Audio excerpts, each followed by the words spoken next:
ஒரு தடவை மன்னர் ஹுமாயூன் உயிரை தண்ணீர் முண்டு ஊற்றுகிற தொழிலாளி ஒருத்தர் காப்பாற்றினாராம் அந்த ஹுமாயூன் உயிரை. உடனே மன்னர் கேட்டிருக்கார், உனக்கு என்ன வேணும்னாலும் கேளு தரேன், உயர் பதவி வேணுமா அப்படின்னு கேட்டாராம். மன்னா, மக்களின் தாகம் தீர்க்கக்கூடிய இந்த பணியை விட உயர்ந்தது உண்டா அப்படின்னாராம் அந்த தொழிலாளி. அவரால் அவருடைய வேலையை நேசிக்க முடிஞ்சுது, அதனால் மகிழ்ச்சியாக இருக்க முடிஞ்சுது. நாமெல்லாம் அப்படி இல்லை, வேலை கிடைக்கிற வரைக்கும் கிடைச்சா போதும் அப்படின்னு இருக்கோம். கிடைச்சதுக்கப்புறம் ஏன்டா இந்த வேலைக்கு வந்தோம்னு ரொம்பவும் அழுத்துக்குவோம். சரி, நாம் இருக்கிற இடத்துல நாம் வெற்றிகரமாக இருக்க வழி உண்டா அப்படின்னா உண்டுன்னு சொல்கிறாங்க. அதாவது மன இயல் நிபுணர்கள் இருக்கிறாங்க இல்லையா, அவங்க அதுக்கு முக்கியமாக 6 வழிகள் சொல்கிறாங்க. நீங்கள் ஒரு அலுவலகத்தில் வேலை பார்க்குறவரா அப்படின்னா இதை கேளுங்க. அதாவது உங்கள் மேலதிகாரி எதிர்பார்ப்புக்கு தகுந்த மாதிரி உங்கள் வேலை இருக்குதா? அப்படி இல்லைன்னா முதல்ல உங்கள் வேலையின் தரம் உயரணும். உங்களுக்கு மேலே கீழே வேலை பார்க்குற பணியாளர்கள்கிட்ட நல்ல விதமாக பழகிறீங்களா? அந்த உறவு முறையில் ஏதாவது குறை இருந்தால் அதை கண்டுபிடிச்சி சரி பண்ணுங்க. நம்பிக்கைக்கு உரியவர் அப்படின்னு நீங்கள் பேர் எடுக்கணும். நீங்கள் எடுக்கிற முடிவு நல்ல முடிவாக தான் இருக்கும் அப்படின்னு அடுத்தவங்க சொல்லணும். உங்கள் தோற்றத்துக்கு முக்கியத்துவம் கொடுங்க. இது மனம் உடல் ரெண்டும் சம்மந்தப்பட்டது. அதனால் மனசையும் ஆரோக்கியமாக வச்சுருக்கணும், உடம்பையும் ஆரோக்கியமாக வச்சுருக்கணும். உங்களுடைய நிர்வாகம் செயல்படுற விதத்தை நல்லா புரிஞ்சு வச்சுக்கணும். உங்களுடைய நிர்வாகம் இப்போ ஒரு காரியம் செய்யுதுன்னு வச்சுங்க, ஏன் அப்படி செய்யுது, எதுக்காக அப்படி செய்யுது, அதனுடைய குறிக்கோள் என்ன, அது நீடிக்கிறதுக்கு காரணம் என்ன, இதையெல்லாம் தெரிஞ்சுக்கணும். சிரிப்புக்கு வஞ்சகம் பண்ணக்கூடாது, நல்லா சிரிக்கணும், அப்போ தான் அது திரும்ப கிடைக்கும். கடந்த கால தோல்வியை பற்றி கவலைப்படக்கூடாது. முதலாளி விருப்பம் தெரிஞ்சு நடந்துக்கிறது நல்லது தான். அதுக்காக காக்கா பிடிக்கணுங்கிற அவசியம் இல்லை. உங்களுக்கு ஒரு பொறுப்பான வேலை கிடைக்குது, உடனே சத்தம் குழப்பம் அப்படின்னு சூழ்நிலையை இறுக்கமாக ஆக்கிடக்கூடாது. எந்த சூழலையும் இயல்பாக கையாளக்கூடியவர் அப்படிங்கிறத காட்டணும். இதெல்லாம் உங்கள் துறையில் நீங்கள் வெற்றி பெற நிபுணர்கள் சொல்கிற யோசனைகள். இவ்வளவு விவரமும் சொல்லிவிட்டு ஒருத்தரை பார்த்து கேட்டோம், இப்போ சொல்லுங்கள், நீங்கள் செய்கிற வேலை உங்களுக்கு பிடிச்சிருக்குதா அப்படின்னோம். ரொம்ப ரொம்ப பிடிச்சிருக்குது அப்படின்னார். சரி, என்ன செஞ்சிட்டு இருக்கிறீங்க அப்படின்னு கேட்டோம். சும்மா தான் இருக்கிறேன் அப்படின்னார் அவர். பேராசையை பற்றி சுஃபி இலக்கியத்தில் ஒரு பிரபலமான கதை உண்டாம். அதை ஒரு பெரியவர் எடுத்து சொல்லியிருக்கிறார்.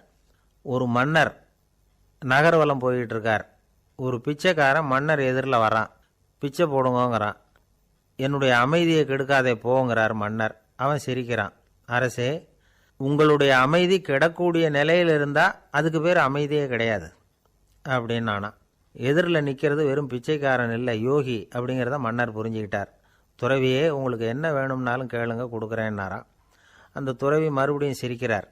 அரசே, உங்களால் முடியாததையெல்லாம் கொடுக்க முடியும்னு சத்தியம் செய்யாதீங்க அப்படின்னார். மன்னருக்கு கோபம் வந்துட்டுது. என்ன இவர் இப்படி சொல்கிறாரே அப்படின்னு நினச்சார். நகர் வலத்தை பாதியிலேயே நிறுத்தினார். வாங்க அரண்மனைக்குன்னார். துறவியை அழைச்சிக்கிட்டு அரண்மனைக்கு வந்துட்டார். துறவி தன்கிட்ட இருந்த பிச்சை பாத்திரத்தை நீட்டினார். இது நிறைய எனக்கு பொற்காசுகள் வேணும் அப்படின்னாராம். அவ்வளவு தானா, இது ஒரு பெரிய காரியமா அப்படின்னு கையை தட்டினாராம் மன்னர். ஒரு பெரிய தாம்பாளம் நிறைய பொற்காசுகள் சேர்ந்தது. அதை அள்ளி போட்டார். போட போட அந்த பிச்சை பாத்திரம் நிரம்பவே இல்லை. பொற்காசுகள் போட போட அவ்வளவையும் உள்ளே வாங்கிக்கிட்டே இருக்குது. அரசாங்க கஜானாவே காலி ஆகிட்டுது. மூட்டை மூட்டையாக பொற்காசுகளை கொட்டி பார்த்துட்டாங்க. அது முழுங்கிக்கிட்டே இருக்குது. கடைசி வரைக்கும் அந்த பிச்சை பாத்திரம் நிரம்பவே இல்லை. அரசர்கிட்ட இருந்த கர்வம் போயிட்டுது. அப்படியே பொத்துன்னு துறவி காலில் விழுந்தார். அப்போ அந்த துறவி சொன்னாராம், மன்னா, இந்த பிச்சை பாத்திரத்தை உங்களால் மட்டும் இல்லை, வேற யாராலையும் நிரப்ப முடியாது. அதுக்கு என்ன காரணம்னா, இது சாதாரண பிச்சை பாத்திரம் இல்லை, பேராசைகளோடு வாழ்ந்து செத்துப்போன ஒரு மனிதனின் மண்டை ஓடுது அப்படின்னாராம். பாருங்க, இதுதான் அந்த சுஃபி இலக்கிய கதை. செத்த பிறகும் நிறைவு இல்லைன்னா அது எப்பேற்பட்ட பேராசையாக இருக்கும்னு யோசிச்சு பார்த்துங்க. நம்மால் ஒருத்தர் கல்யாணம் பண்ணிக்க பொண்ணு பார்த்துக்கிட்டு இருந்தார். அழகு, அறிவு, படிப்பு எதுவும் தேவையில்லை, பணம் மட்டும் இருந்தால் போதும் அப்படின்னு பார்க்குறவங்க கிட்டெல்லாம் சொல்லி வச்சார். ரொம்ப நாளைக்கு அப்புறம் ஒரு பணக்காரர் கிடைச்சார். அவர் சொன்னார், இதை பாருங்க, எனக்கு 20 வயசில் ஒரு மகள், அவளை நீங்கள் கல்யாணம் பண்ணிக்கிட்டால் 2 லட்சம் பணம் கொடுப்பேன். 25 வயசில் ஒரு பொண்ணு, அவளை கல்யாணம் பண்ணிக்கிட்டா 2.5 லட்சம் தருவேன். 30 வயசில் ஒரு பொண்ணு இருக்கா, அவளை கல்யாணம் பண்ணிக்கிட்டா 3 லட்சம் தருவேன். என்ன சொல்கிற அப்படின்னாராம். இவன் கொஞ்ச நேரம் யோசித்து பார்த்துருக்கான். அதுக்கப்புறம் மெதுவாக அவரை நிமிர்ந்து பார்த்து, ஏன் சார், உங்ககிட்ட 50 வயசில் ஏதாவது பொண்ணு இருக்கா அப்படின்னு கேட்டானான். சில பேரை இப்படி சொல்கிறது உண்டு. அடுத்தவங்களை அனுசரித்து நடந்துக்க தெரியல, அவன் என்ன சார் மனுஷன் அப்படிம்பாங்க. சக மனிதர்களோடு எப்படி பழகிறது அப்படின்னு தெரியாததுனாலேயே பல பேர் இன்றைக்கி சங்கடப்பட்டுக்கிட்டு இருக்கிறாங்க. வசதி வாய்ப்பெல்லாம் சரியாக இருக்கும், ஆனால் வாழ்க்கை சரியாக இருக்காது. இன்னொருத்தர்கிட்ட எப்படி பேசுறது பழகிறதுங்கிறது தெரியாததுனால தான் இந்த அவஸ்தை. சரி, இந்த அவஸ்தை இல்லாமல் வாழறது எப்படி? இதுக்கு அனுபவசாலிகள் சில வழிமுறைகளை சொல்கிறாங்க. அதெல்லாம் என்னென்னங்கிறத இப்போ தெரிஞ்சுக்குவோம். முதல்ல நம்ம நாக்கு நம்ம கண்ட்ரோலில் இருக்கணும். வார்த்தைகளை கொட்டிவிட்டு அதுக்கப்புறம் அள்ள முடியாமல் கடந்து கஷ்டப்படக்கூடாது. எப்படி பேசுகிறோங்கிறதும் முக்கியம், பேசுகிறப்ப எப்படி முகத்தை வச்சிருக்கிறோங்கிறதும் முக்கியம். அன்பாக பேசினாலும் நல்லாயிருக்கும். அப்படி பேசுகிறப்ப ஆதரவாக அவர் தோள் மேலே ஒரு கையை போட்டுக்கிட்டு பேசினா இன்னமும் நல்லாயிருக்கும். 2வது விஷயம், இன்னொருத்தர்கிட்ட பேசுகிறப்போ வாக்குறுதிகளை அள்ளி வீசக்கூடாது. கொடுக்குற வாக்குறுதி குறைச்சலாக இருக்கணும்.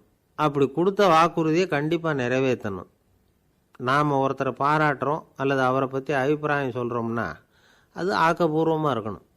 நம்ம பாராட்டு அல்லது விமர்சனம் அடுத்தவருடைய முன்னேற்றத்துக்கு உதவுறது மாதிரி இருக்கணும். நாம் சொல்கிறத கேட்டுட்டு அவன் தலையில் கையை வச்சுட்டு உட்காந்துடக்கூடாது. எப்பவும் உற்சாகமாக இருக்கணும், முகம் அலர்ச்சியாக இருக்கணும். மனுஷன் இருந்தால் வருத்தம், கவலை, ஏமாற்றம் எல்லாம் இருக்க தான் செய்யும். அதெல்லாம் மனசில் இருக்கட்டும்.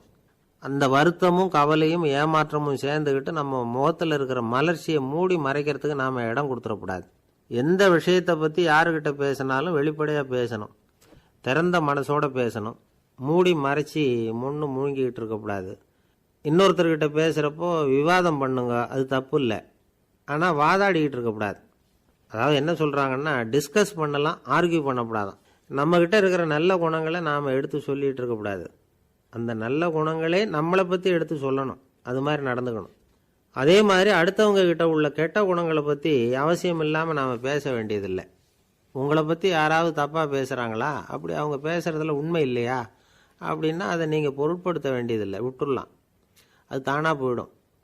ஒரு 4-5 பேரோட பேசிக்கிட்டு இருந்தீங்கன்னா எல்லாருக்கும் முக்கியத்துவம் கொடுங்க, யாரையும் அலட்சியப்படுத்தாதீங்க. தமாஷா பேசலாம், ஆனால் அவங்க தமாஷ் அடுத்தவங்களை கேலி பண்ணுறதா இருக்கக்கூடாது. நமக்கு கிடைக்க வேண்டியது கிடைக்கலையே அப்படிங்கிற தவிப்பு நம்மக்கிட்ட இருக்கக்கூடாது. அது தேவையில்லை. உங்கள் செயல்பாடுகள் தெளிவாக இருக்கட்டும், பாராட்டு தானாக அவங்கள தேடிட்டு வரும். இன்னொரு மனுஷனுடைய மனசில் கௌரவமான ஒரு இடத்த பிடிக்கணும்னா நாம் இந்த குணத்தையெல்லாம் நம்மக்கிட்ட வளர்த்துக்கணும். இதெல்லாம் அனுபவசாலிகள் சொல்லியிருக்கிற குறிப்புகள். இந்த குறிப்புகளை சரியாக புரிஞ்சுக்கணும், அது முக்கியம். தப்பாக புரிஞ்சுக்கிட்டா என்ன ஆகும் தெரியுமா? இதை கேளுங்க. ஒருத்தர் வந்தார், சார், அடுத்தவங்க தோள் மேலே கையை போட்டுக்கிட்டு அன்பாக பேசணும்னு சொன்னீங்க, அப்படி தான் பேசினேன்.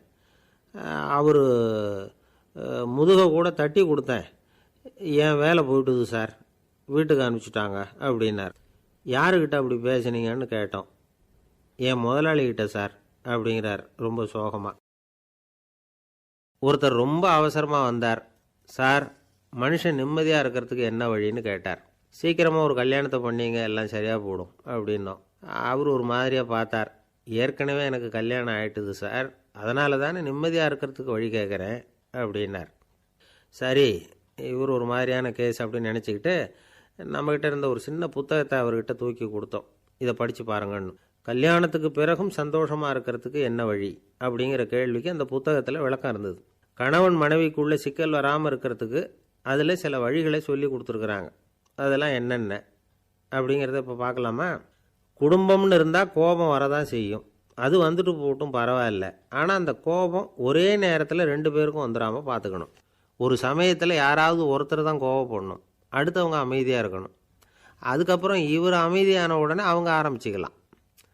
கோபமாக ஏதாவது சொன்னால் உடனே கோபமாக பதில் சொல்லக்கூடாது. கொஞ்சம் பொறுத்து கோபம் தீர்ந்த உடனே அந்த பதிலை சொல்லலாம். அப்போ பதில் கோபமாக இருந்தால் கூட அது அவ்வளோ பெருசாக தெரியாது. அற்ப விஷயத்துக்கெல்லாம் காய்ச்சி மூச்சுன்னு கத்திக்கிட்டு இருக்கக்கூடாது. உங்கள் 2 பேருக்குள்ளே ஒரு தர்க்கம் ஆரம்பமாயிட்டுதுன்னு வச்சுக்கோங்க, கடுமையாக 2 பேரும் விவாதம் பண்ணுறீங்க. உங்களில் ஒருத்தர் இதில் ஜெயிக்கணும்னா அது நீங்களாக இருக்க வேணாம், அடுத்தவங்க ஜெயிக்கிறதுக்கு நீங்கள் துணையாக இருங்களேன். அப்படின்னா நீங்கள் கொஞ்சம் விட்டு கொடுக்கணும், அவ்வளவுதான். ஏதாவது குத்தம் சொல்லணுமா, செஞ்ச தப்பை சுட்டி காட்டணுமா, விமர்சனம் பண்ணணுமா, பண்ணுங்க வேணான்னு சொல்லலை. ஆனால் சொன்னதை அப்படி சொல்கிறத கொஞ்சம் அன்பாக இதமாக சொல்லுங்கள். எப்போ நடந்த தவறுகளையெல்லாம் இப்போ போய் மறுபடியும் ஞாபகப்படுத்திகிட்டு இருக்க வேண்டாம். நான் அப்போவே சொன்னேன் இந்த புடவை வேணாம்னு, நீங்கள் தான் கேட்கல, இப்போ பாருங்கள் கிழிஞ்சு போச்சு இப்படின்னு கத்துனாங்க ஒரு அம்மா. எப்போ சொன்னீங்கன்னு கேட்டால் ஒரு 10 வருஷத்துக்கு முன்னாடி தீபாவளி சமயத்தில் அப்படிங்கிறாங்க. அது என்ன இன்னும் அப்படியே புதுசாகவே இருக்கும்? உங்களுக்கு அவர் தான் பெருசு, அவருக்கு நீங்கள் தான் பெருசு. அதை விட இந்த உலகத்தில் வேறு எதுவும் முக்கியம் இல்லைன்னு நினைக்கணும். நீ தான் என்னுடைய உலகம்னு எத்தனை தடவை சொல்லியிருப்பீங்க? அதெல்லாம் வெறும் வசனமாக போயிடக்கூடாது. ஏதாவது ஒரு பிரச்சனையை பற்றி கடுமையாக விவாதம் பண்ணிக்கிட்டு இருக்கீங்க, அதை அப்படியே பாதியில் விட்டுட்டு படுக்கைக்கு போயிடக்கூடாது. சுச்சத்தை நாளைக்கு பேசிக்கலாம்னு.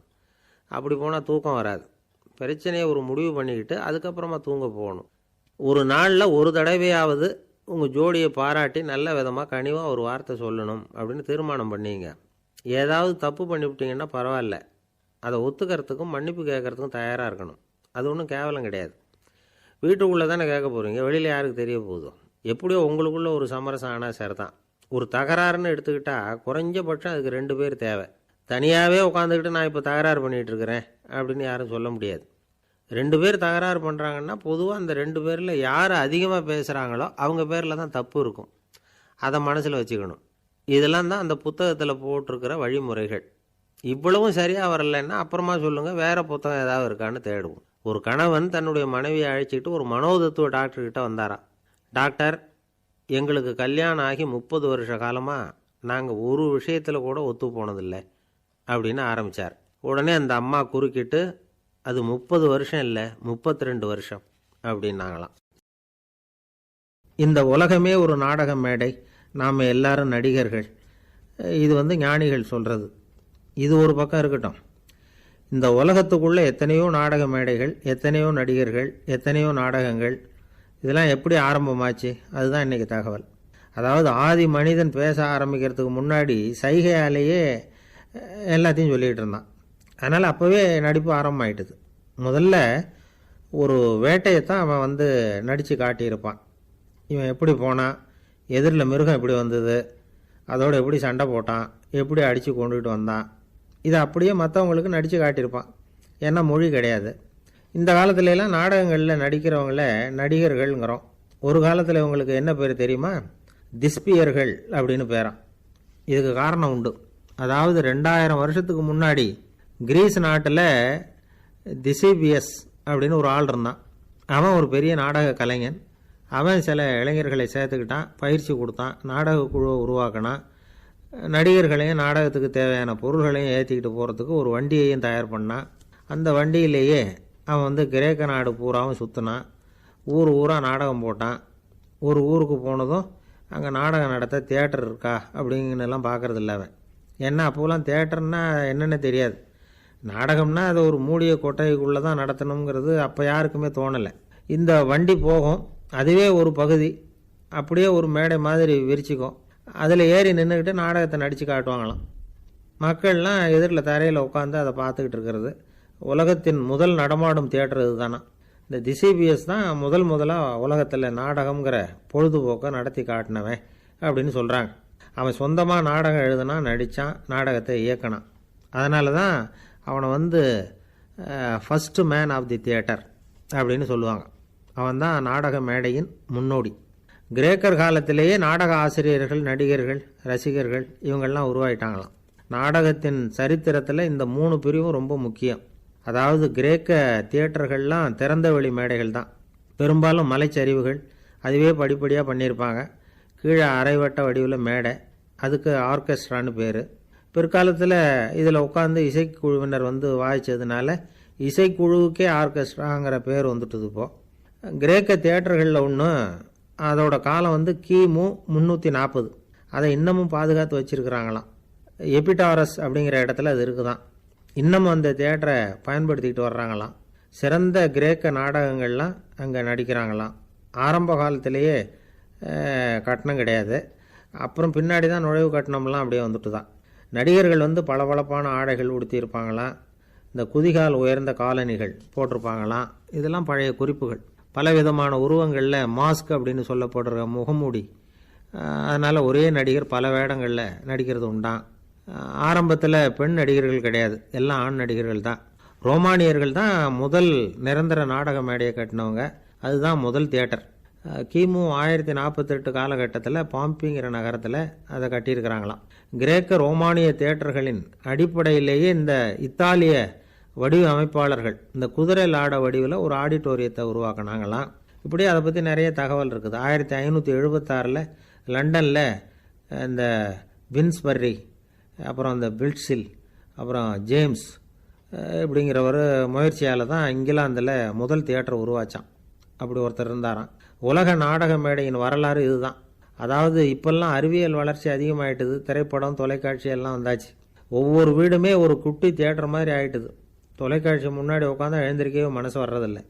ஒரு அம்மா ஒரு மனோதத்துவ டாக்டரை தேடிட்டு வந்தாங்களாம் இந்த காலத்தில். டாக்டர், எங்கள் வீட்டுக்காரர் எப்போ பார்த்தாலும் டிவி முன்னாடி உட்காந்துக்கிட்டு அதையே வெறிச்சு பார்த்துக்கிட்டு இருக்கிறார், உத்து பார்த்துக்கிட்டு இருக்கார், எனக்கு சந்தேகமாக இருக்குன்னாங்களாம். இது மனக்கோளாறு இல்லைங்க, ஆர்வக்கோளாறு, அவ்வளவுதான், இதுக்காக பயப்படாதீங்கன்னாராம் டாக்டர். அப்படி இல்லை டாக்டர், டிவி ஓடும் பொழுது நாம் எல்லாம் அதை பார்க்குறோம் சரி, ஆனால் அவர் அப்படி இல்லை, டிவியை நிறுத்தினதுக்கு அப்புறமும் அதையே உத்து பார்த்துட்டு உட்காந்துருக்கிறார், அதனால தான் சந்தேகப்பட்டு உங்ககிட்ட வந்தேன் அப்படின்னாங்களாம். ஒரு சின்ன பையன் வந்தான். அவனை பார்த்து ஒரு கேள்வி கேட்டோம். ஏன்ப்பா உங்கள் வீட்டில் அம்மா புத்திசாலியா அப்பா புத்திசாலியா அப்படின்னு. அவன் அலட்சியமாக நம்மளை பார்த்து சிரிக்கிறான். என்ன சார் இது, இந்த காலத்தில் இது கூட தெரியாமல் இருக்கிறீங்களே அப்படிங்கிறான். ஒரு சின்ன பையன் நம்மளை பார்த்து இப்படி கேட்டுவிட்டானே அப்படின்னு நினைக்கிறப்போ நமக்கு ஒரு மாதிரி ஆகிடும். அதுக்கப்புறம்தான் இந்த தாத்தா பாட்டிலாம் சொல்கிற ஒரு கதை ஞாபகத்துக்கு வந்தது. அது என்ன கதை தெரியுமா? ஒரு ஊரில் ஒரு அம்மாவும் பிள்ளையும் இருந்தாங்களாம். அந்த மகனுக்கு திடீர்னு தேசாந்திரம் போய் வரணும்னு ஆசை வந்துட்டுது. ஊராக போய் சுற்றி பார்க்கணுங்கிற ஆசை. அந்த அம்மாவுக்கு இது பிடிக்கல. மகனை பிரிஞ்சு இருக்கிறதுக்கு அவங்க மனசு இடம் கொடுக்கல. வேணாப்பான்னு சொல்லி பார்த்தாங்க, அவன் கேட்கல. திடீர்னு புறப்படவும் செஞ்சுட்டான். சரி, இனிமேல் அவனை தடுக்க முடியாதுன்னு முடிவு பண்ணிட்டாங்க அந்த அம்மா. இருந்தாலும் புத்திசாலித்தனமாக ஒரு யோசனை பண்ணாங்க. மகனை கிட்டத்தில் கூப்பிட்டாங்க. அவங்ககிட்ட சொன்னாங்க, இதை பாருப்பா, நீ தேசாந்திரம் போகிறதுன்னு தீர்மானம் பண்ணிவிட்ட, அதை நான் தடுக்கலை, போயிட்டு வந்துடும். ஆனால் போகிறதுக்கு முன்னாடி எனக்கு ஒரு வாக்குறுதி கொடுத்துட்டு போ அப்படின்னாங்க. போகிறப்போ ராத்திரியாக இருந்தாலும் பகலாக இருந்தாலும் சரி, புளிய மரத்து நிழலில் தான் தங்கணும். திரும்பி வர்றப்போ இரவும் பகலும் நீ வேப்ப மரத்து நிழல்லே தங்கணும் அப்படின்னாங்க. சரி, அப்படியே செய்கிறேன்னு சொல்லி வாக்குறுதி கொடுத்தான் பையன். புறப்பட்டு போனான். போகிற வழியில் புளிய மரத்து நிழல்லையே தங்கினான், தூங்கினான். அப்படி போய்கிட்டே இருந்தான். 7வது நாள் அவன் உடம்பு சுகமில்லாமல் போயிட்டுது. ரொம்பவும் பலவீனமாயிட்டான். இனிமேல் நடக்க முடியாதுங்கிற நிலைமை வந்துட்டுது. யோசித்து பார்த்தான். சரி, இதுக்கு மேலே போக வேண்டாம் அப்படின்னு முடிவு பண்ணிட்டு திரும்பி வர ஆரம்பிச்சிட்டான். திரும்பி வர்றப்போ வழியில் வேப்ப மரத்து நிழல்லையே தங்கி வந்தான். நாளுக்கு நாள் உடம்பு சரியாக வந்துட்டுது.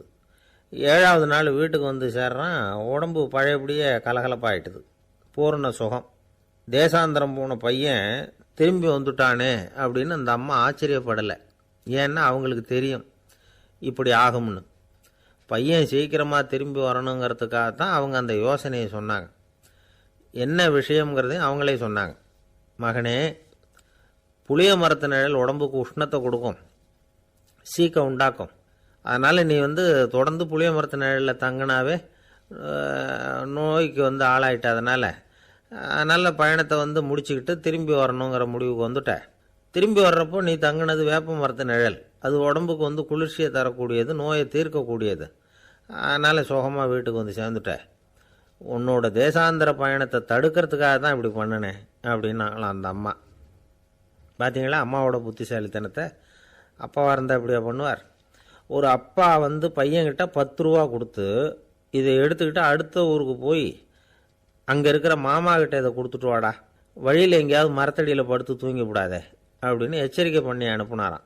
பையனுக்கு எச்சரிக்கையாக வாழறது எப்படிங்கிறத கற்றுக் கொடுக்கறதுக்காக இப்படி பண்ணார். அவன் பணத்தை வாங்கிக்கிட்டு போனான். அப்பா சொன்னதை மறந்துட்டு ஒரு மரத்தடியில் படுத்து தூங்கிட்டான். அவனுக்கு தெரியாமல் அவன் பின்னாடியே போன அப்பா அவன் கையில் இருந்த அந்த 10 ரூபாயை நைஸாக எடுத்துகிட்டு வந்துட்டார். அவன் பையில் தானே வச்சுருந்தான், அது தெரியாமல் எடுத்துகிட்டு வந்துட்டார். அவன் தூங்கிக்கிட்டு இருக்கான். எடுத்துகிட்டு ஒரு மறுபடியும் வீட்டுக்கு வந்துட்டார். பையன் முழிச்சுக்கிட்டு பையை தடவி பார்க்குறான், பணத்தை காணும். அழுதுகிட்டே திரும்பி வந்தான். அப்பா கிட்ட விஷயத்த சொன்னான்.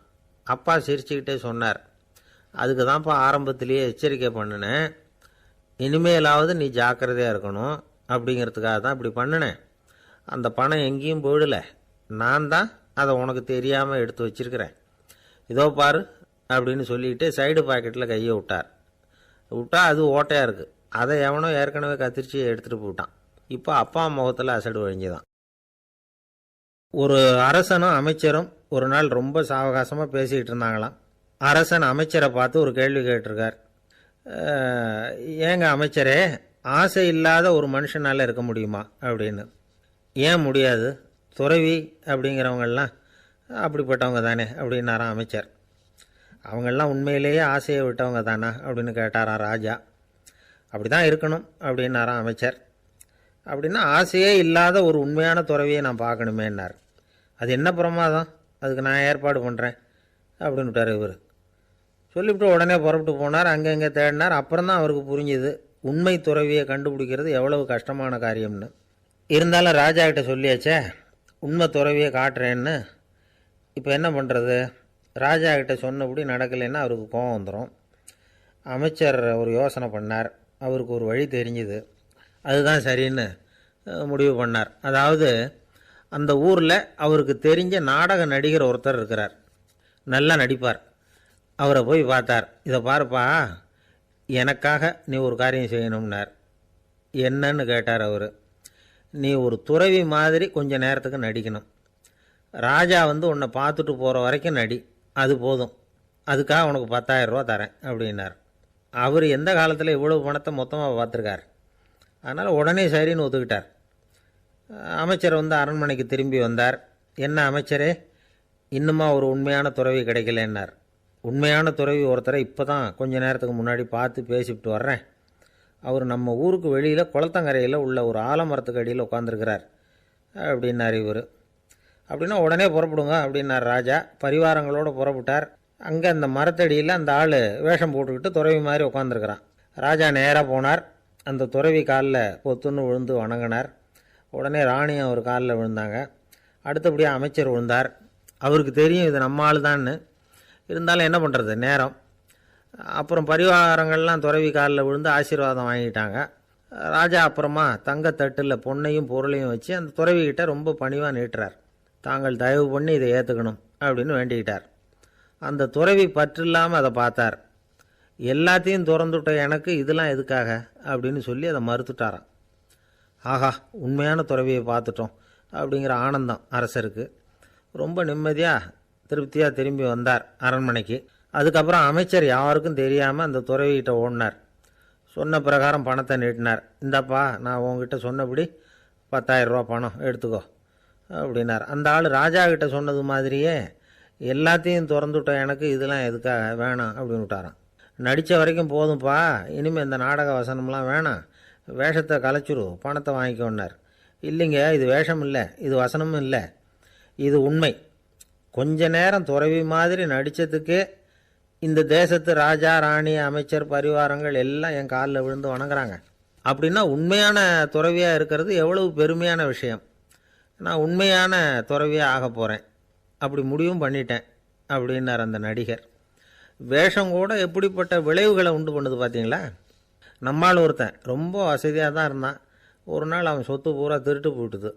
அதுக்கப்புறம் இவன் துறவி மாதிரி ஆயிட்டான். ஊர் ஊராக சுற்றினான். ஒரு குருநாதரை தேடி கண்டுபிடிச்சான். அவர்கிட்ட சீடனாக சேர்ந்துக்கிட்டான். அவனை பார்த்து ஒருத்தர் கேட்டார், நீ உண்மையான சீடன் தானான்னு. இல்லைங்க, சீடன் மாதிரி நடிச்சுக்கிட்டு இருக்கிறேன் அப்படின்னா. அது குரு துரோகம் இல்லையா அப்படின்னு கேட்டார் அவர். இல்லைங்க, நான் பண்ணது குரு துரோகம் இல்லை, என் குரு பண்ணது தான் துரோகம். என்னுடைய பணத்தை கொள்ளையடித்தது இவர் தான். அதை எங்கே வச்சிருக்காருன்னு கண்டுபிடிக்கிறதுக்காக தான் இவர்கிட்ட சீடனாக சேர்ந்துருக்கிறேன் அப்படின்னா. ஒரு ஆள் இருந்தான், நிறைய பணம் சம்பாதிச்சான். ஆனால் செலவு பண்ண மனசு வரல, கருமி. அவன் என்ன பண்ணான், சேர்த்த பணம் பூராவையும் ஒரு மரத்தடியில் புதைச்சி வச்சுருந்தான். வாரத்துக்கு ஒரு தடவை அந்த மரத்தடிக்கு வருவான். புதைச்ச இடத்த ஆவலோடு பார்த்துக்கிட்டு இருப்பான். அதுக்கப்புறம் போயிடுவான். அவ்வளவுதான். ஒரு நாள் ஒரு திருடன் வந்தான். இவன் புதைச்சி வச்சுருந்ததெல்லாம் எடுத்துகிட்டு போயிட்டான். இது தெரிஞ்சு போச்சு. அந்த கருமி புலம்ப ஆரம்பிச்சிட்டான். இவன் புலம்பலை கேட்டதும் அக்கம் பக்கத்தில் இருந்தவங்கெல்லாம் ஓடி வந்தாங்க. என்ன விஷயம்னு விசாரித்தாங்க. இவன் சொன்னான். ஒரு பெரியவர் கேட்டார், ஏப்பா வாரம் வந்து இந்த இடத்த பார்க்குறதாக சொன்னியே, எப்போவாவது இதில் இருக்கிற பணத்தை எடுத்து செலவு பண்ணியிருக்கியா அப்படின்னு கேட்டார். நான் அப்பப்போ வந்து அதை பார்க்கறது தான் வழக்கம், அதை தொட்டதே இல்லைன்னு அவன். சரி, அப்படின்னா இப்போவும் நீ அதே மாதிரி வாரம் ஒரு தடவை வந்து இந்த இடத்த பார்த்துட்டு போகலாமே அப்படின்னாராம் அந்த பெரியவர். அதுவும் சரிதானே, எவ்வளவு காலமானாலும் அவன் அந்த பணத்தை எடுத்து செலவு பண்ண போகிறதில்ல. அப்படி இருக்கிறப்ப உள்ளே பணம் இருந்தாலும் ஒன்று தான், இல்லாமல் போனாலும் ஒன்று தான். இதிலேருந்து என்ன புரியுதுன்னா, ஒருத்தர்கிட்ட இருக்கிற பணத்தை கொண்டு அவர் பணக்காரரா ஏழையா அப்படின்னு முடிவு செய்கிறது சரியில்லை. அந்த செல்வத்தை அனுபவிக்கிற திறன், பயன்படுத்துகிற திறன், அதை வச்சு தான் அவர் ஏழையா பணக்காரரா அப்படிங்கிறத நிர்ணயம் பண்ணணும். அதுதான் சரி.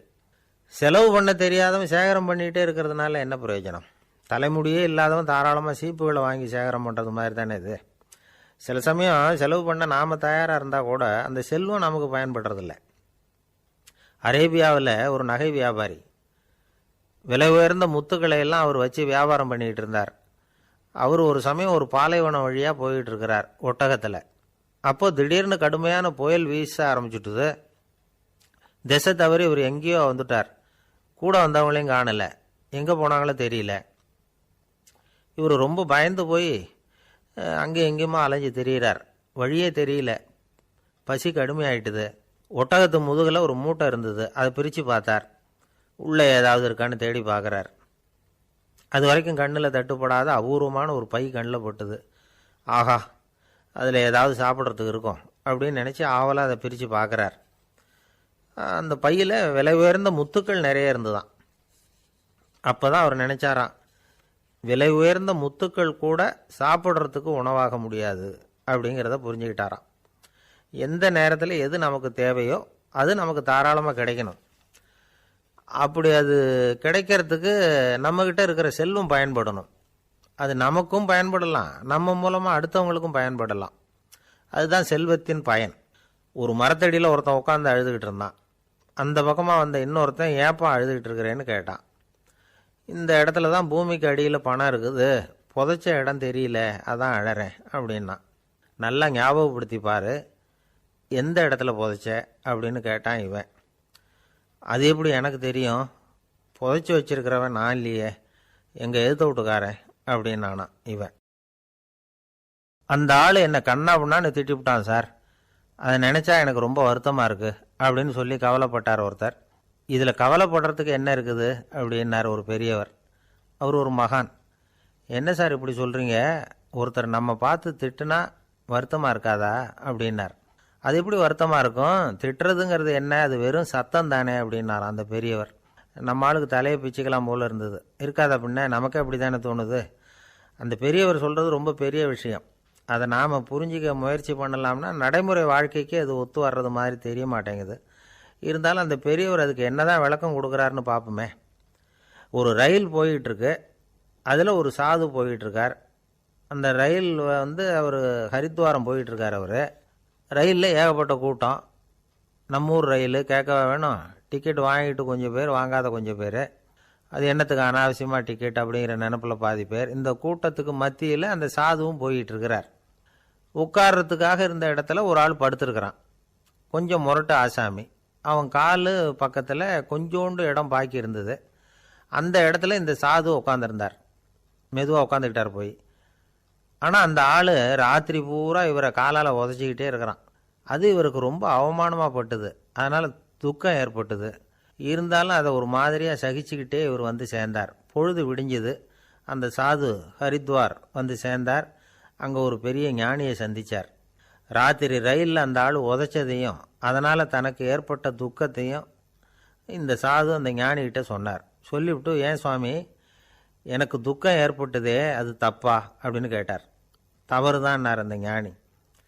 உனக்கு இன்னமும் தேக அபிமானம் போகலைங்கிறது தான் அது காட்டுது. அஷ்டாவக்கிரர் என்ன சொல்கிறார் தெரியுமா, உண்மையான ஞானி யாராவது தன்னை வந்தனை செய்தால் அதற்காக சந்தோஷப்பட மாட்டார், யாராவது நிந்தனை செய்தால் அதற்காக வருத்தப்பட மாட்டார் அப்படின்னு சொல்கிறார். நிந்தனைங்கிறது ஒரு ஒலி தான். தேகாபிமானம் இருக்கிற வரைக்கும் இந்த ஒலி நம்மளை வந்து வேதனைப்படுத்தும். நான் தேகம் இல்லை ஆத்மா அப்படிங்கிற நினைவு இருந்தால் இந்த ஒலி நம்மளை பாதிக்காது. மனு என்ன சொல்கிறார் தெரியுமா? ஒரு சாதகன் பாராட்டுதலை விஷம்னு நினச்சி பயப்படணும், அவமானத்தை அமிர்தம்னு நினச்சி சந்தோஷப்படணுங்கிறார். அவமானப்பட்டால் கவலைப்படாமல் எப்படி இருக்க முடியும் அப்படின்னு தான் நமக்கு தோணும். அதனால தான் நம்மளில் யாரும் இதுக்கு உதாரணமாக யாரையும் காட்ட முடியல. புத்தரையும் கபீரையும் உதாரணமாக காட்டுறாங்க. அவங்களுக்கெல்லாம் அவமானம் ஏற்பட்டப்போ கவலையே படலையாம். புத்தரை அவமானப்படுத்தணுங்கிறதுக்காக கௌசாம்பி ராணி ஒரு இளம் பெண்ணை கொலை பண்ணி சடலத்தை புத்தர் குடிசைக்கு முன்னாடி போட சொன்னார். போட்டாங்க. புத்தர் தான் அந்த பொண்ணை கெடுத்து கொலை பண்ணிவிட்டாருன்னு எல்லாரும் நினச்சாங்க. ஆனால் புத்தர் இதை பற்றி கவலையே படலை. அப்புறமா உண்மை தெரிஞ்சதும் புத்தர் புகழ் இன்னும் அதிகமாயிட்டுது. ஒரு பெரிய சபையில் ஒரு மோசமான பொண்ணு நுழைஞ்சி தனக்கும் கபீருக்கும் சம்பந்தம் உண்டுன்னு சொன்னார். கபீர் கவலைப்படலை. அவங்க மாதிரியெல்லாம் நாமளும் இருக்க கற்றுக்கணும். நிந்தனை, அபகீர்த்தி, அவமானம் எல்லாம் ஆண்டவன் கொடுக்குற பிரசாதம்னு நினைக்கணும் அப்படின்னு சொல்கிறார் அந்த ஞானி. இதை கேட்ட இந்த காலத்து ஆசாமி ஒருத்தர், நான் கூட அப்படி தான் சார், யாராவது அவமானப்படுத்தினா கவலைப்பட மாட்டேன். நேற்று கூட ஒருத்தர் என்ன பலார்னு அரைஞ்சுட்டார், நான் கொஞ்சம் கூட கவலைப்படலை, பேசாமல் வந்துட்டேன்னார். ஏன் அப்படி வந்துட்டீங்க அப்படின்னு. அவர் அரைஞ்சதுலேயும் ஒரு அர்த்தம் இருந்தது, அதனால தான் அப்படி வந்துட்டேன்னார். ஏன் அரைஞ்சாருன்னு கேட்டேன். 10 வருஷத்துக்கு முன்னாடி 15 ரூபா அவர்கிட்ட கடன் வாங்கினேன், அதை கேட்டு கேட்டு பார்த்துட்டு கடைசியாக தான் அரைஞ்சார் அப்படின்னார். ஆண்டவனுடைய பிரசாதம் இவருக்கு அடிக்கடி கிடைக்கும் போல இருக்கு.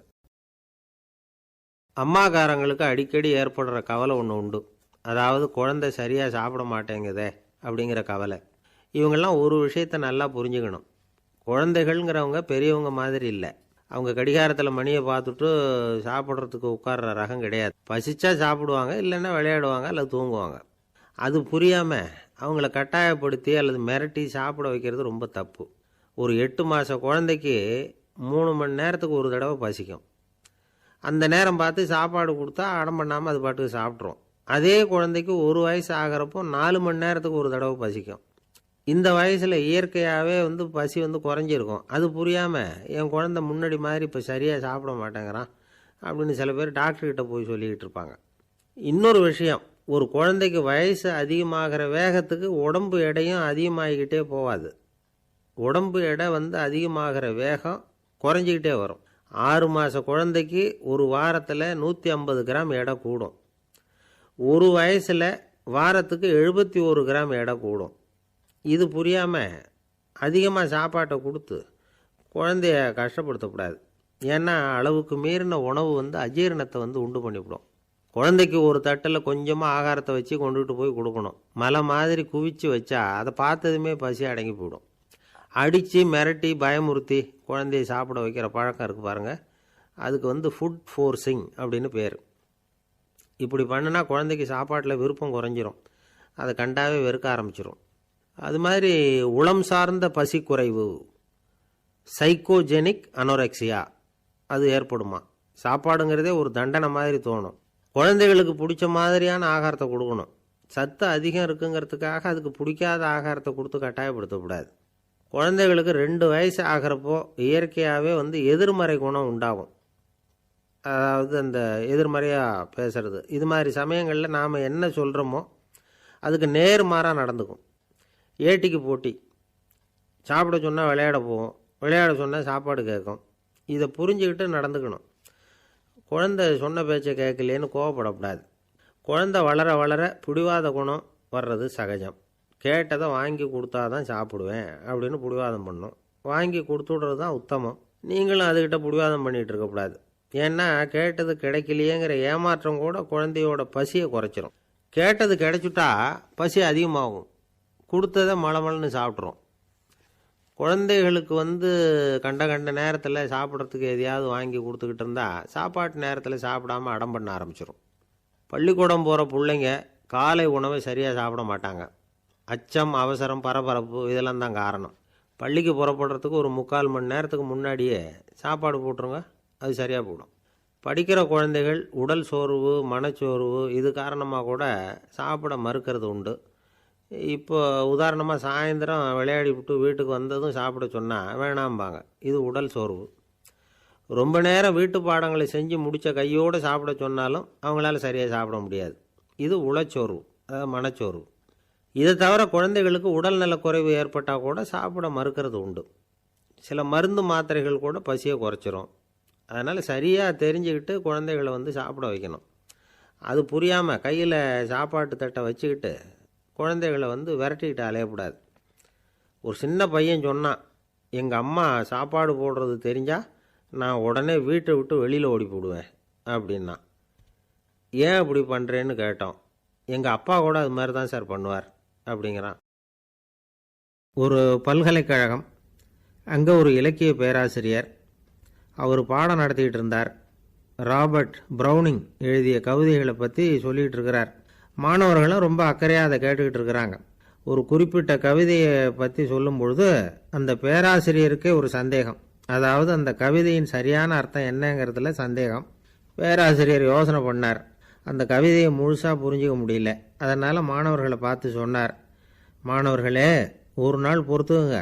இந்த கவிதையை எழுதின கவிஞர் எங்கள் வீட்டுக்கு பக்கத்தில் தான் இருக்கிறார்.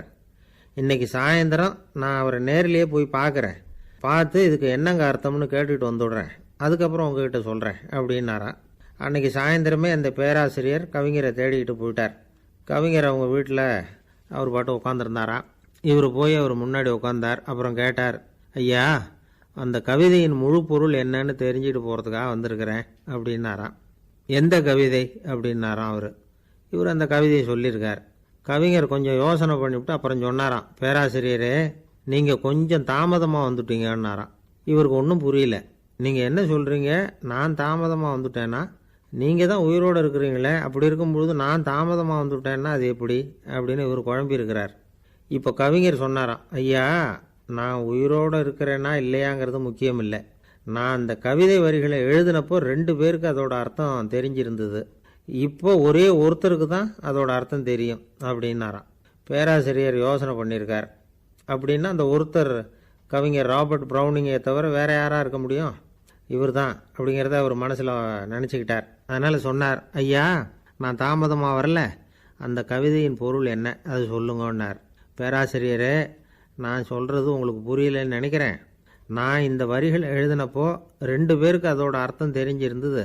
அந்த 2 பேர் யாருன்னா, ஒருத்தர் ராபர்ட் ப்ரௌனிங், அதாவது நான், இன்னொருத்தர் கடவுள். இப்போ அது கடவுளுக்கு மட்டும்தான் தெரியும். நானே இதை பற்றி பல தடவை யோசனை பண்ணி பார்த்தேன். இது ரொம்ப அழகானது, ஆனாலும் ரொம்ப வழுக்கலானது. அதை பிடிச்சிட்டோம்னு நினச்சிக்கிட்டு இருக்கும் பொழுதே காற்று மாதிரி அது உங்ககிட்ட இருந்து ஓடி போயிடுது. எனக்கு ரொம்பவும் வருத்தமாக தான் இருக்குது. நிச்சயமாக நான் தான் இந்த வரிகளை எழுதியிருக்கிறேன். அதில் அர்த்தம் இருக்குங்கிறது எனக்கு தெரியும். அதை நான் உணர்றேன். ஆனால் நீங்கள் என்னை மன்னிக்கணும். எனக்கே கூட அதை என்னால் விளக்க முடியல. அப்படி இருக்கும் பொழுது உங்களுக்கு எப்படி அதை நான் விளக்க முடியும் அப்படின்னாரா அந்த கவிஞர். அனுபவிக்கப்படக்கூடிய எல்லாமே விளக்கப்படக்கூடிய ஒன்றல்ல, விளக்கப்படும் எல்லாமே அனுபவிக்கப்படக்கூடிய ஒன்றல்ல அப்படிங்கிறது ஞானிகளுடைய கருத்து. அதுக்காக தான் அந்த சம்பவம். வாழ்க்கையில் நீங்கள் தொடர்ந்து ஆய்வு செய்து கொண்டே இருக்கக்கூடிய விளக்கங்களை ஒருபோதும் அடைய முடியாத பரிமாணங்கள் இருக்கிறதுனால தான் அது அலுப்பு தட்டாமல் இருக்குது. உங்களால் நிறைய அனுபவிக்க முடியும். இருந்தாலும் நீங்கள் அனுபவித்து அறிந்த விஷயங்கள் கூட வார்த்தைகளால் விளக்கப்பட முடிவதில்லை அப்படிங்கிறது பெரியோர் சிந்தனை. இதெல்லாம் ஒரு பக்கம் இருக்கட்டும். நமக்கு தெரிஞ்ச பேராசிரியர் ஒருத்தர் 1 மணி நேரம் ரொம்ப விவரமாக வகுப்பு எடுத்தார். கடைசியாக சொன்னார், மாணவர்களே, ரொம்பவும் எளிமையாக விளக்கமாக எல்லா விவரமும் சொல்லியிருக்கிறேன். அதனால் இதில் உங்களுக்கு சந்தேகம் வர்றதுக்கு வாய்ப்பே இல்லை. இருந்தாலும் கேட்க வேண்டிய கடமை கேட்குறேன். இது வரைக்கும் நடத்தினதில் யாருக்காவது ஏதாவது சந்தேகம் உண்டா அப்படின்னு கேட்டாராம். எனக்கு ஒரே ஒரு சந்தேகம்தான் சார் அப்படின்னு எழுந்திரிச்சு நிற்கிறான் ஒருத்தன். என்னன்னு கேட்டாராம். இது வரைக்கும் நீங்கள் என்ன பாடம் சார் நடத்துனீங்க அப்படின்னானா அவன். பந்திக்கு முந்தர ஆசாமிகள் நம்மளில் பல பேர் உண்டு. அப்படி முந்தறதுக்கு கூட முயற்சி பண்ணுறவங்க நிறைய பேர் இருக்கிறாங்க. இதில் என்ன ஒரு விஷயம்னா, பந்திக்கு முந்தறது கூட தப்பு இல்லை. ஆனால் அப்படி ஒரு விருந்தில் ஆளாக போய் உட்காந்து சாப்பிட்டா கூட வெளியில் வர்றப்ப என்ன பெரிய விருந்து வச்சுட்டான், சாம்பாரில் உப்பு இல்லை, ரசத்தில் காரம் இல்லை அப்படின்னு குறை சொல்லிகிட்டே வர்றது இருக்குது பாருங்கள். அது சரியில்லை, நாகரிகமும் இல்லை.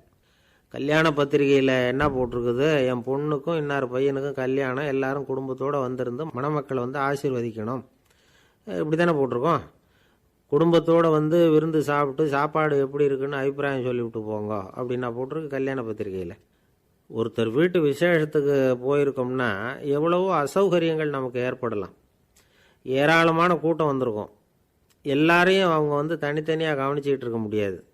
நாம் தான் அனுசரித்து நடந்துக்கணும். நாமளாக போய் வாழ்த்த வேண்டியவங்களை வாழ்த்தி விட்டு சேரணும்.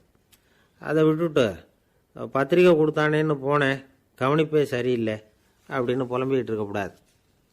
ஒரு விருந்துக்கு போனால் அங்கே எப்படி நடந்துக்கணும் அப்படிங்கிறத பற்றி கூட அனுபவசாலிகள் சில விவரங்கள்லாம் சொல்லியிருக்கிறாங்க. இந்த காலத்தில் கல்யாணம், பிறந்த நாள், அது இதுன்னு நிறைய விருந்துகள் நடக்குது. அதெல்லாம் எதுக்காக? மனித உறவுகளை வளர்த்துக்கிறதுக்காக தான், வேறு எதுக்கு? ஒரு விருந்துக்கு போனால் அமைதியாக பொறுமையாக போய் உட்காரணும்.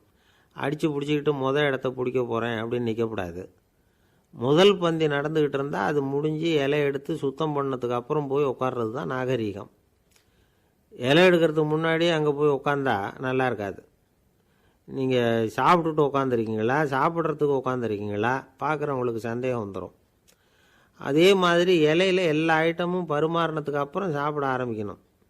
ஒவ்வொரு ஐட்டமாக வைக்க நாம் பாட்டுக்கு எடுத்து உள்ளே தள்ளிகிட்டே இருந்தோம்னா எதை வச்சோம் எதை வைக்கலன்னு பரிமாறினவரே குழம்பி போயிடுவார்.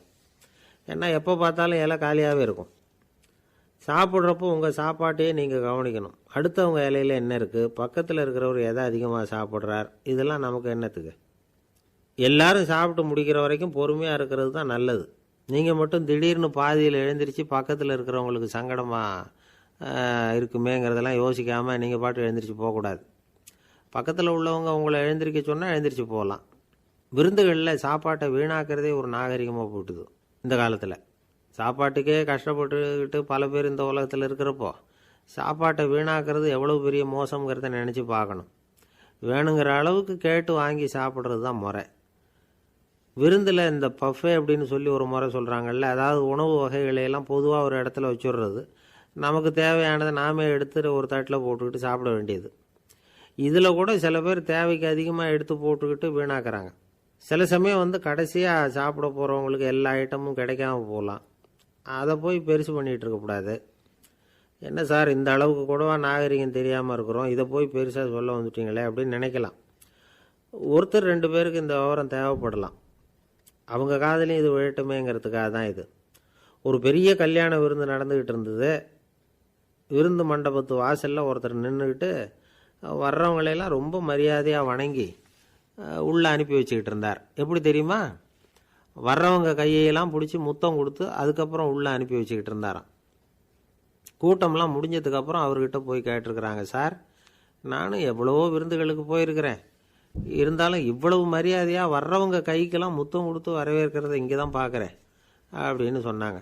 அதுக்கு அவர் சொன்னார், அட போங்க சார், நான் முத்தம் கொடுக்கல, முந்தின பந்திக்கு சாப்பிட்டவங்களே அடுத்த பந்திக்கும் வர்றாங்களான்னு மோந்து பார்த்து அனுப்பி வச்சுக்கிட்டு இருந்தேன் அப்படின்னார்.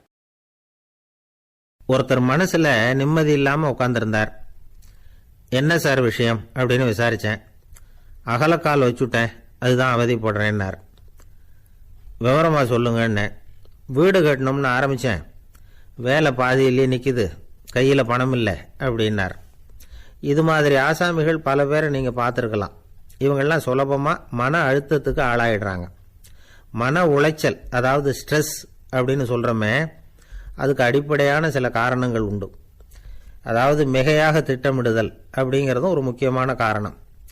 நடைமுறை சாத்தியம் என்னங்கிறத மனசில் வச்சுக்கிட்டு எந்த திட்டத்தையும் தீட்டணும், அப்போ தான் அது சரியாக வரும். 2வது காரணம் என்ன தெரியுமா? ஒரே நேரத்தில் பல்வேறு செயல்களில் ஈடுபடுறது. தொலைபேசியில் பேசிக்கிட்டே கையில் இருக்கிற கடிதத்தை படிச்சுக்கிட்டே எதிரில் உட்காந்துக்கிட்டு இருக்கிறவருக்கும் அப்பப்போ பதில் சொல்லிக்கிட்டு மனசில் பல்வேறு சிந்தனைகளை அப்படியே ஓட விட்டுக்கிட்டு இருக்கிறது, இதுவும் மன அழுத்தத்தை உண்டாக்குது.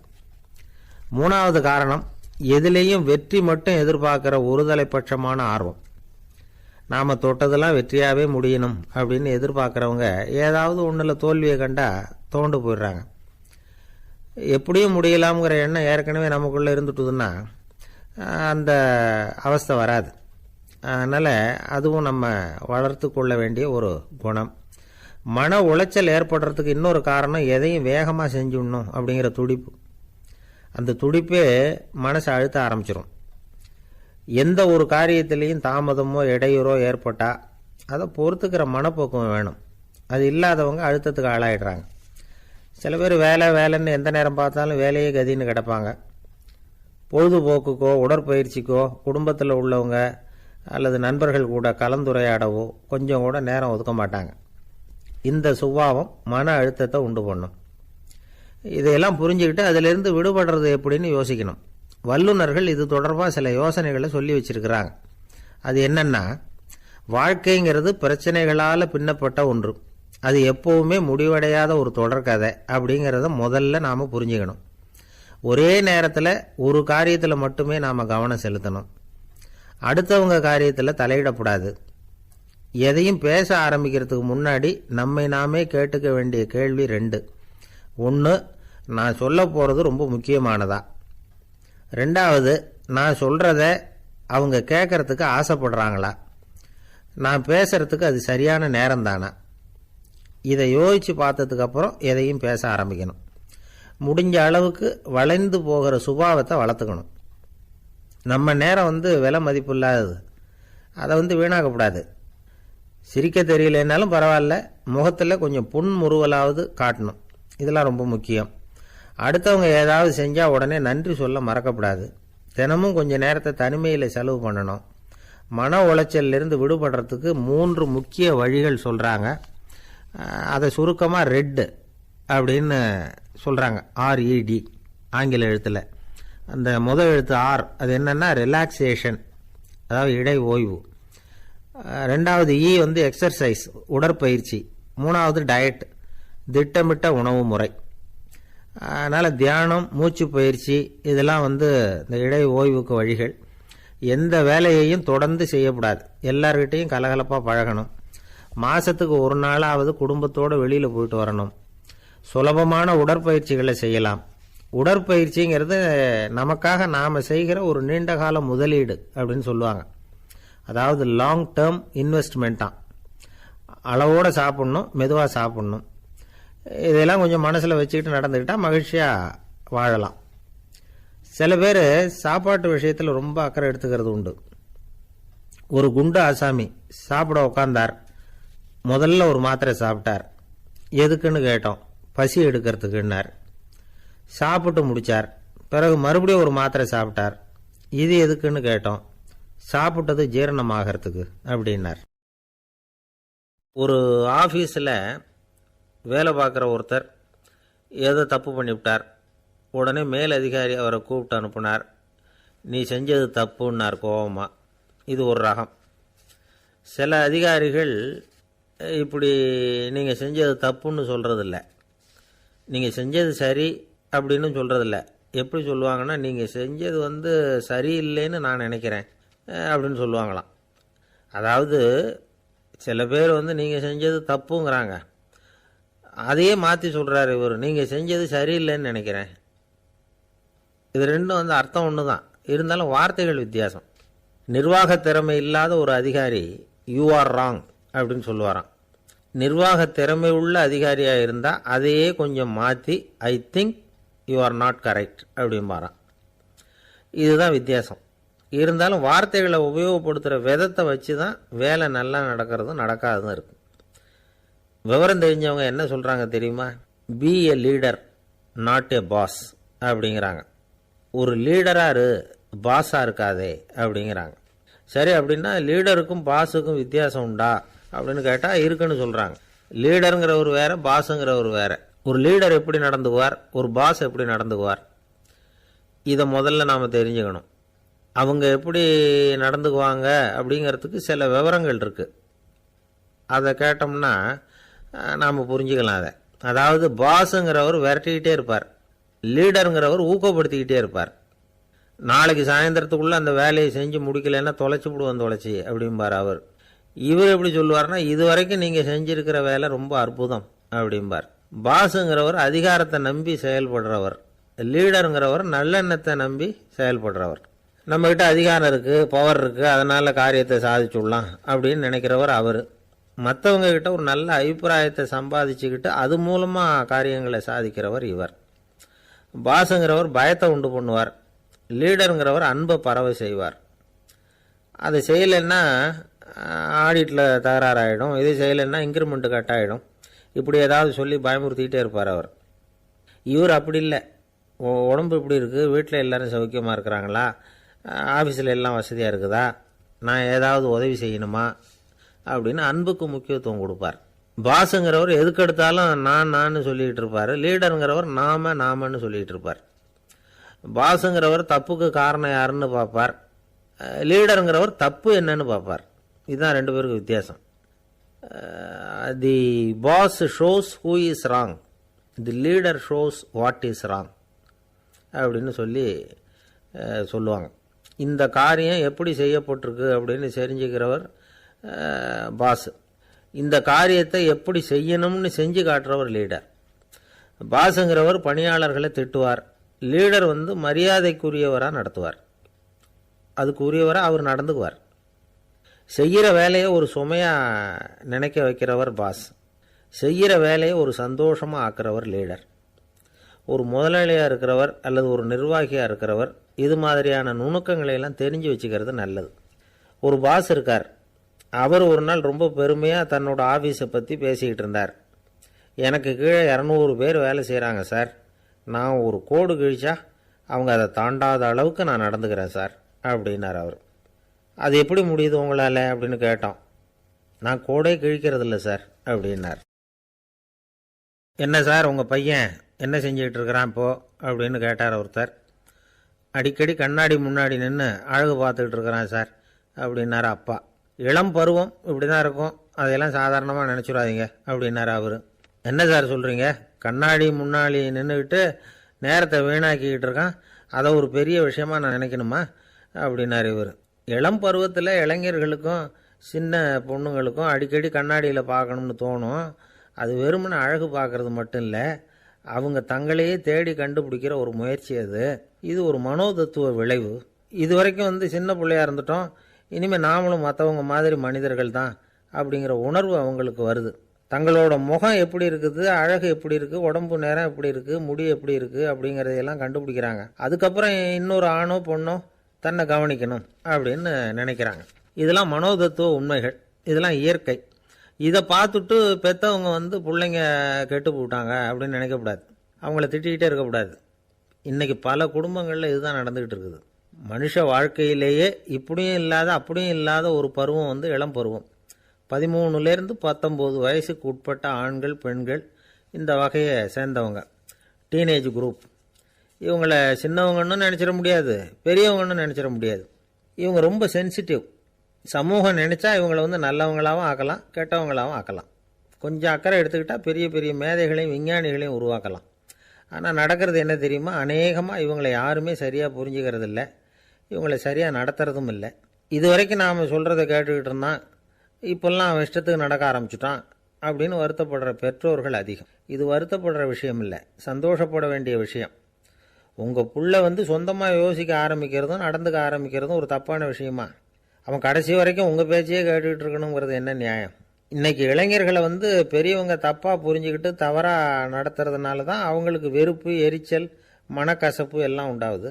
பெற்றவங்க சரியாக மதிக்கிறது இல்லை அப்படிங்கிற ஒரே காரணத்தினாலேயே வீணாக போகிற பிள்ளைங்க இன்றைக்கி அதிகம்.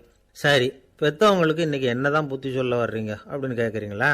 நாம் எதையும் சொல்ல வரல, ஆனால் அது சம்பந்தமான சில நிபுணர்கள் சொல்லியிருக்கிறத உங்கள் காதில் போட்டு வைக்கலாம். அது என்னென்னா, பிள்ளைங்க கிட்ட அன்பு செலுத்துங்க. குழந்தையாக இருந்தப்போ எவ்வளவு பாசமாக இருந்தீங்க, வளர வளர அதை ஏன் குறைச்சிக்கிறீங்க? பெற்றவங்களின் அன்பான வார்த்தைகளுக்கு ஏங்குறவங்க தான் இன்றைய இளைஞர்கள். அவங்க எதை சொன்னாலும் அதை அக்கறையாக காது கொடுத்து கேளுங்க, அலட்சியப்படுத்தாதீங்க. அவங்க விரும்புகிறது உங்கள்கிட்டேருந்து ஒரு மதிப்பு, மரியாதை, அங்கீகாரம், இவ்வளவுதான். அவங்க அவங்களாவே முடிவுகள் எடுக்கட்டும், அதுக்கு நீங்கள் உதவியாக இருங்க, அது போதும். மற்றவங்க முன்னாடி, முக்கியமாக அவங்க நண்பர்கள் முன்னாடி அவங்கள பற்றி மட்டமாக பேசாதீங்க. அவங்கக்கிட்ட பொய் சொல்லக்கூடாது. நீங்கள் சொன்னது பொய்ன்னு தெரிஞ்சு போச்சுன்னா உங்கள் பேரில் அவங்களுக்கு இருக்கிற மதிப்பு போயிடும், நம்பிக்கை போயிடும். அவங்களுக்கு முன்னாடி நீங்கள் சண்டை போடக்கூடாது. உங்கள் பிள்ளைய எப்பவும் இன்னொரு பிள்ளையோட ஒப்பிட்டு பேசுகிற வேலையே வேணாம். கூட பிறந்த மற்றவங்களோட கூட ஒப்பிடக்கூடாது. இப்படி செஞ்சால் அவன் உங்ககிட்டையும் பிரியமாக இருக்க மாட்டான், அவங்ககிட்டையும் பிரியமாக இருக்க மாட்டான். புள்ள எங்கே போகிறான், என்ன பண்ணுறான் அப்படின்னுலாம் துப்பறிஞ்சிக்கிட்டு இருக்கக்கூடாது. இளைஞர்கள் தனிமையை விரும்புகிறவங்க. அவங்கள பெட்டியில் வச்சு மூடி பாதுகாக்கணும்னு நினைக்கக்கூடாது. அவங்கள எப்படி பாதுகாக்கிறது அப்படிங்கிறது அவங்களுக்கே தெரியும். உங்கள் புள்ள எப்படி நடந்துக்கணும்னு நீங்கள் எதிர்பார்க்குறீங்களோ அது மாதிரி நீங்கள் நடந்து காட்டுங்க, அது போதும். ஒரு வீட்டில் அப்பாவும் அம்மாவும் பேசிகிட்டு இருக்கிறாங்க. என்னங்க, நம்ம பொண்ணு பெரியவளாயிட்டா, அடிக்கடி கண்ணாடி முன்னாடி போய் நின்றுக்கிட்டு இருக்கிறா, சீக்கிரமாக ஒரு பையனை பார்த்து கல்யாணத்தை முடிக்காமல் இப்படி மசன்னு கல் மாதிரி உட்காந்துருக்குறீங்களே அப்படின்னு சத்தம் போட்டாங்க. அந்த அம்மா, அவசரப்படாத, பார்க்கறதுக்கு கண்ணுக்கு அழகாக லட்சணமாக புத்திசாலியாக ஒரு பையன் கிடைக்க வேணாமா, அதுதான் பார்த்துக்கிட்டு இருக்கிறேன் அப்படின்னார் அப்பா. இதுக்கு அந்த அம்மா சொல்கிறாங்க, எங்கள் அப்பா இப்படியெல்லாம் நினச்சிக்கிட்டு இருந்திருந்தா எனக்கு கல்யாணமே ஆயிருக்காது தெரியுமா அப்படின்னாங்களாம். 1816 வருஷம் செப்டம்பர் மாதம் 11 பிரான்ஸ் தேசத்தில் உள்ள ஒரு மருத்துவமனை. அங்கே ஒரு இளம் டாக்டர் கொஞ்ச நாளைக்கு முன்னாடி தான் அந்த ஆஸ்பத்திரியில் புதுசாக வேலைக்கு சேர்ந்துருக்கிறார். அவர் பேர் ரெனே லெனக். அவர் அன்னைக்கு காலையில் அந்த மருத்துவமனையில் அப்படியே ரவுண்ட்ஸ் வந்துக்கிட்டு இருக்கிறார். வார்டில் ஒரு படுக்கையில் ஒரு இளம் பெண் படுத்திருக்கிறா. அந்த பொண்ணுக்கு இருதய நோயாக இருக்கலாம்ங்கிறது மற்ற டாக்டர்கள் சந்தேகம். அந்த காலத்துல எல்லாம் ஒருத்தருடைய இருதய துடிப்பை தெரிஞ்சுக்கணும்னா நோயாளியின் மார்பில் டாக்டர் காதை வச்சு பார்த்து தான் தெரிஞ்சுக்கிறது வழக்கம். ஆனால் இந்த பெண்ணும் இளம் பெண், அந்த டாக்டரும் புதுசாக சேர்ந்துருக்கிறவர். அதனால் பரிசோதனை பண்ண தயங்கினார். கொஞ்ச நேரம் யோசனை பண்ணார். திடீர்னு ஒரு ஞாபகம் வந்தது அவருக்கு. அதாவது அன்னைக்கு விடியற் காலையில் தோட்டத்தில் அப்படி வாக்கிங் போயிட்டு இருந்தப்போ சின்ன பசங்கள்லாம் ஒரு மரக்கட்டையை வச்சு விளையாடிக்கிட்டு இருந்தாங்களாம். அதை இவர் பார்த்துருக்கிறார். அது என்ன விளையாட்டுனா, ஒரு நீளமான மரப்பலகை, அதில் ஒரு முனையில் ஒரு பையன் தன்னுடைய காதை வச்சுக்கிட்டு இருக்கிறான், மறுமுனையில் இன்னொரு பையன் அந்த மரப்பலகையை ஒரு ஆணியால் கீறிக்கிட்டு இருக்கிறான். ஒரு முனையில் ஆணியால் கீறும் பொழுது மறுமுனையில் காதை வச்சிருக்கிற பையனுக்கு அந்த சத்தம் துல்லியமாக கேட்குது. அந்த டாக்டருக்கு காலையில் பார்த்த இந்த விளையாட்டு ஞாபகத்துக்கு வந்துட்டுது. உடனே என்ன பண்ணார் தெரியுமா? ஒரு நீளமான காகிதத்தை எடுத்தார்.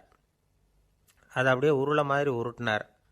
ஒரு முனையை அந்த நோயாளியின் மார்பில் இடது பக்கம் வச்சார், இன்னொரு முனையில் தன்னுடைய காதை வச்சார். என்ன ஆச்சரியம்! நோயாளியின் மார்பில் நேரடியாக காதை வச்சு கேட்குறத விட துல்லியமாக கேட்டுது இதய துடிப்பு. இதய துடிப்பு மட்டும் இல்லை, மூச்சு இழுத்து விடுறது, திரவ பொருள்களின் அசைவு, எல்லா சத்தமும் தெளிவாக கேட்குது. கிரேக்க மொழியில் ஸ்டெத்தாஸ் அப்படின்னா மார்பு, ஸ்கோப்பின் அப்படின்னா பார்ப்பதுன்னு அர்த்தம்.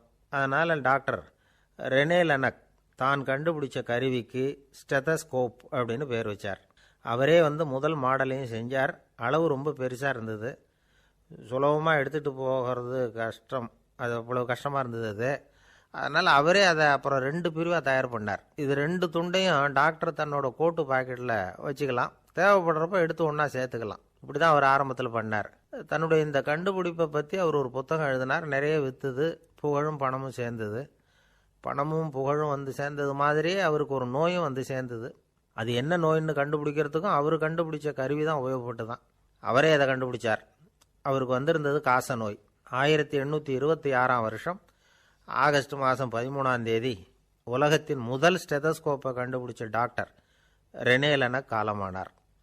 அவர் சாகிறதுக்கு முன்னாடி மரத்தால் செஞ்சு வச்சுருந்த ஸ்டெதஸ்கோப்பை தனக்கு வேண்டியப்பட்ட ஒரு டாக்டர்கிட்ட கொடுத்து, என்னுடைய சொத்துக்கள்லேயே ரொம்ப வசந்தது அப்படின்னு சொன்னாராம். அதுக்கப்புறம் 3 வெள்ளைக்காரங்க சேர்ந்து இந்த கருவியில் சில மாற்றங்களை பண்ணாங்க. ஆனால் 1829 லண்டனில் டாக்டர் நிக்கோலஸுங்கிறவர் ஒரு காதால் இதய துடிப்பை கேட்குறத விட டாக்டர் 2 காதாலையும் கேட்கறது தான் சரியாக இருக்கும் அப்படின்னு ஒரு கருத்தை வெளியிட்டார். அதுக்கப்புறம் ரொம்ப காலம் கழித்து 1852 ஜார்ஜ் காமான் அப்படிங்கிறவர் ரப்பர் டியூபுகளை உபயோகப்படுத்தி 2 காதாலையும் கேட்குற மாதிரி ஒரு புதிய வடிவத்தை அதுக்கு கொடுத்தார். அதுக்கு பிறகு அது படிப்படியாக எவ்வளவோ மாற்றங்கள் இருந்தாலும் ஆரம்பத்தில் டாக்டர் ரெனே லெனக் உருவாக்கின அடிப்படை மாடலை யாரும் மாற்றி அமைக்கலைங்கிறது தான் முக்கியமான விஷயம். நமக்கு தெரிஞ்ச ஒரு ஆஸ்பத்திரி, அதில் ஒரு நோயாளி, காலை நேரத்தில் நர்ஸு அந்த பக்கமாக போயிட்டு இருந்தாங்க. அதை பார்த்துட்டு ஒரு நர்ஸுன்னு கத்துறார். நர்ஸு அவசரமாக ஓடி என்ன விஷயம்னு கேட்டாங்க. சிஸ்டர், இங்கே பாருங்க. கம்பன் படைத்த பாத்திரங்களில் எல்லா பாத்திரமும் அவன்தான்.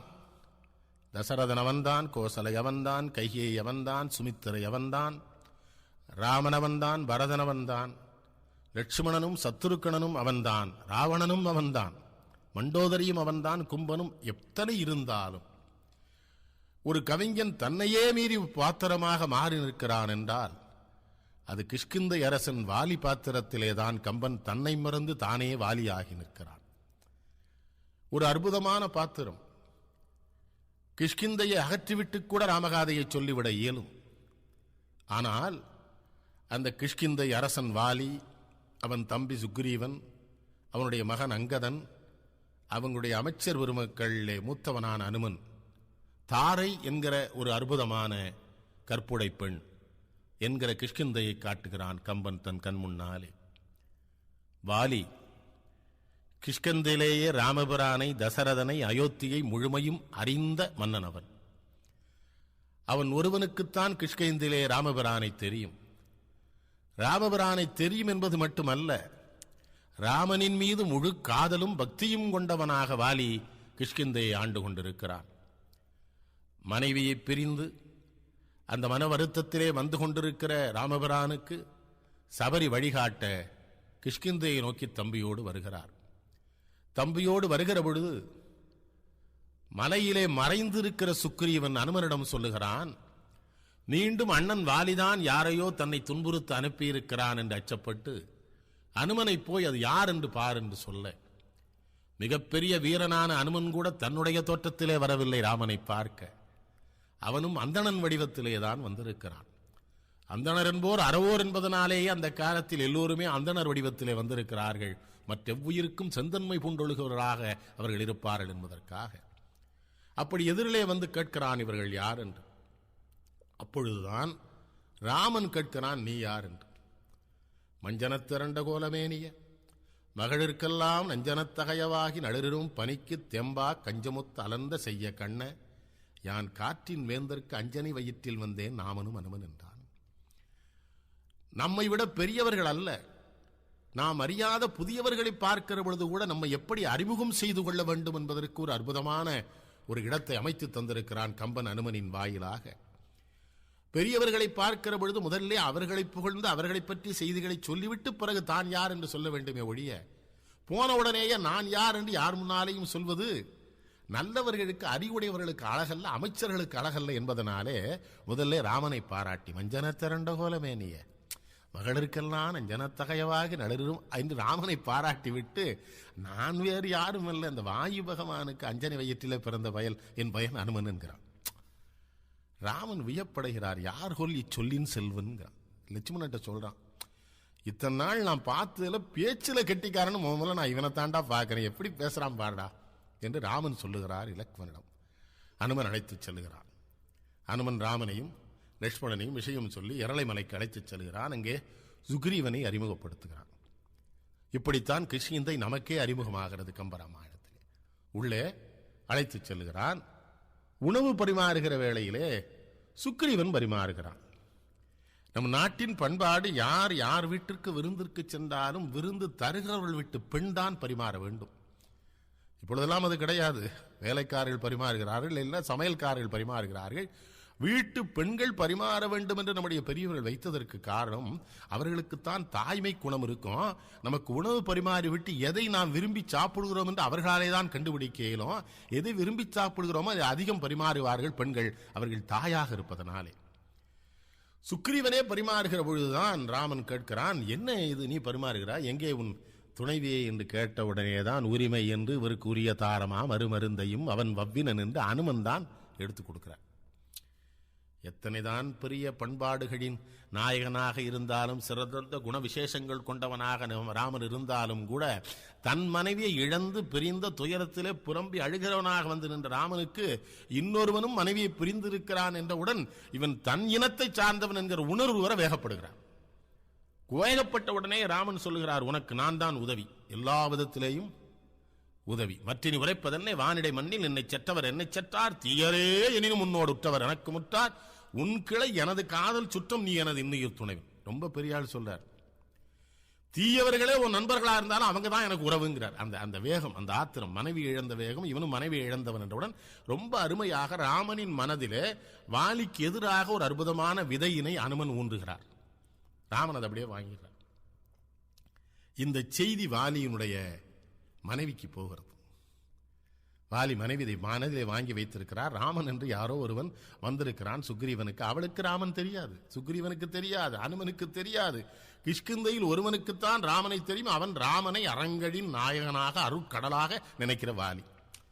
8 திக்கிலேயும் சென்று சிவபெருமானை பூஜித்து வருவன் தினசரி.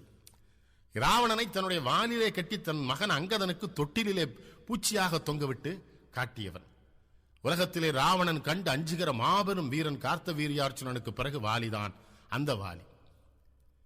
இங்கே ஆரம்பிக்கிறது அனுமனுடைய அற்புதமான அறிவும் ஆற்றலும் வாலிக்கு எதிராக ராமனை தயார் செய்கிற வேலை. யார் இந்த காரணம் என்று சொன்னவுடன் அவன் அண்ணன் வாலி. அனுமனை பார்த்து ராமன் ஒரு கேள்வி கேட்கக்கூடும். நீ வாயுகுமாரன், நீ நினைத்திருந்தால் அவனை வீழ்த்தி இருக்கலாமே என்று எங்கே ராமன் கேட்டு விடுவார் என்று எடுத்த உடனேயே அனுமன் எப்படி ஆரம்பிப்பார் என்றால், கால் செல்லாதவன் முன்னர். எது காற்று அவன் முன்னாரே செல்ல முடியாது. அதற்கு என்ன அர்த்தம்? என் தகப்பனே போக முடியாது, நான் எப்படி போக முடியும் ராமா என்று முதல் பாட்டிலேயே அந்த கம்பனுடைய அறிவும் ஆற்றலும் அனுமன் வாயிலாக வெளிப்படும். கால் செல்லாதவன் முன்னர் கந்தவள் வேல் செல்லாதவன் மார்பில் வென்றியான் வால் செல்லாத வாயலது ராவணன் கோல் செல்லாதவன் கொடை செல்லாதரும். அந்த முதல் பாட்டிலேயே வாயுவை சொல்லுகிறான். பிறகு என்ன சொல்லுகிறான்? அவனை கந்தவள் மயல் மார்பில் போக முடியாதுங்கிறான். அடுத்து சொல்றான், ராவண இவன் வால் எங்கெல்லாம் போதும் அங்கெல்லாம் ராவணன் வரமாட்டான். மறந்துடாதீங்க, வாலியை சொல்லுகிற பொழுதே ராவணனையும் நினைவுபடுத்த வேண்டும். ராமனுக்கு ரொம்ப சாமர்த்தியமான அமைச்சர் வேலை அது. அந்த ராவணனை மறந்து விடக்கூடாது.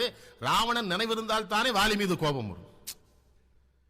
அப்படியே ராமன் யோசிக்கிறார். அடுத்து சொல்லுகிறான் அனுமன், பாரிடர்ந்த வெம்பன்றியும் பண்டை நாள் நீர்கிடந்த பேராமையும் நேருளான் மார்பிடந்த மா எண்ணினும் மற்றவன் தார்கிடந்த தோல் தகையவல்லவோ.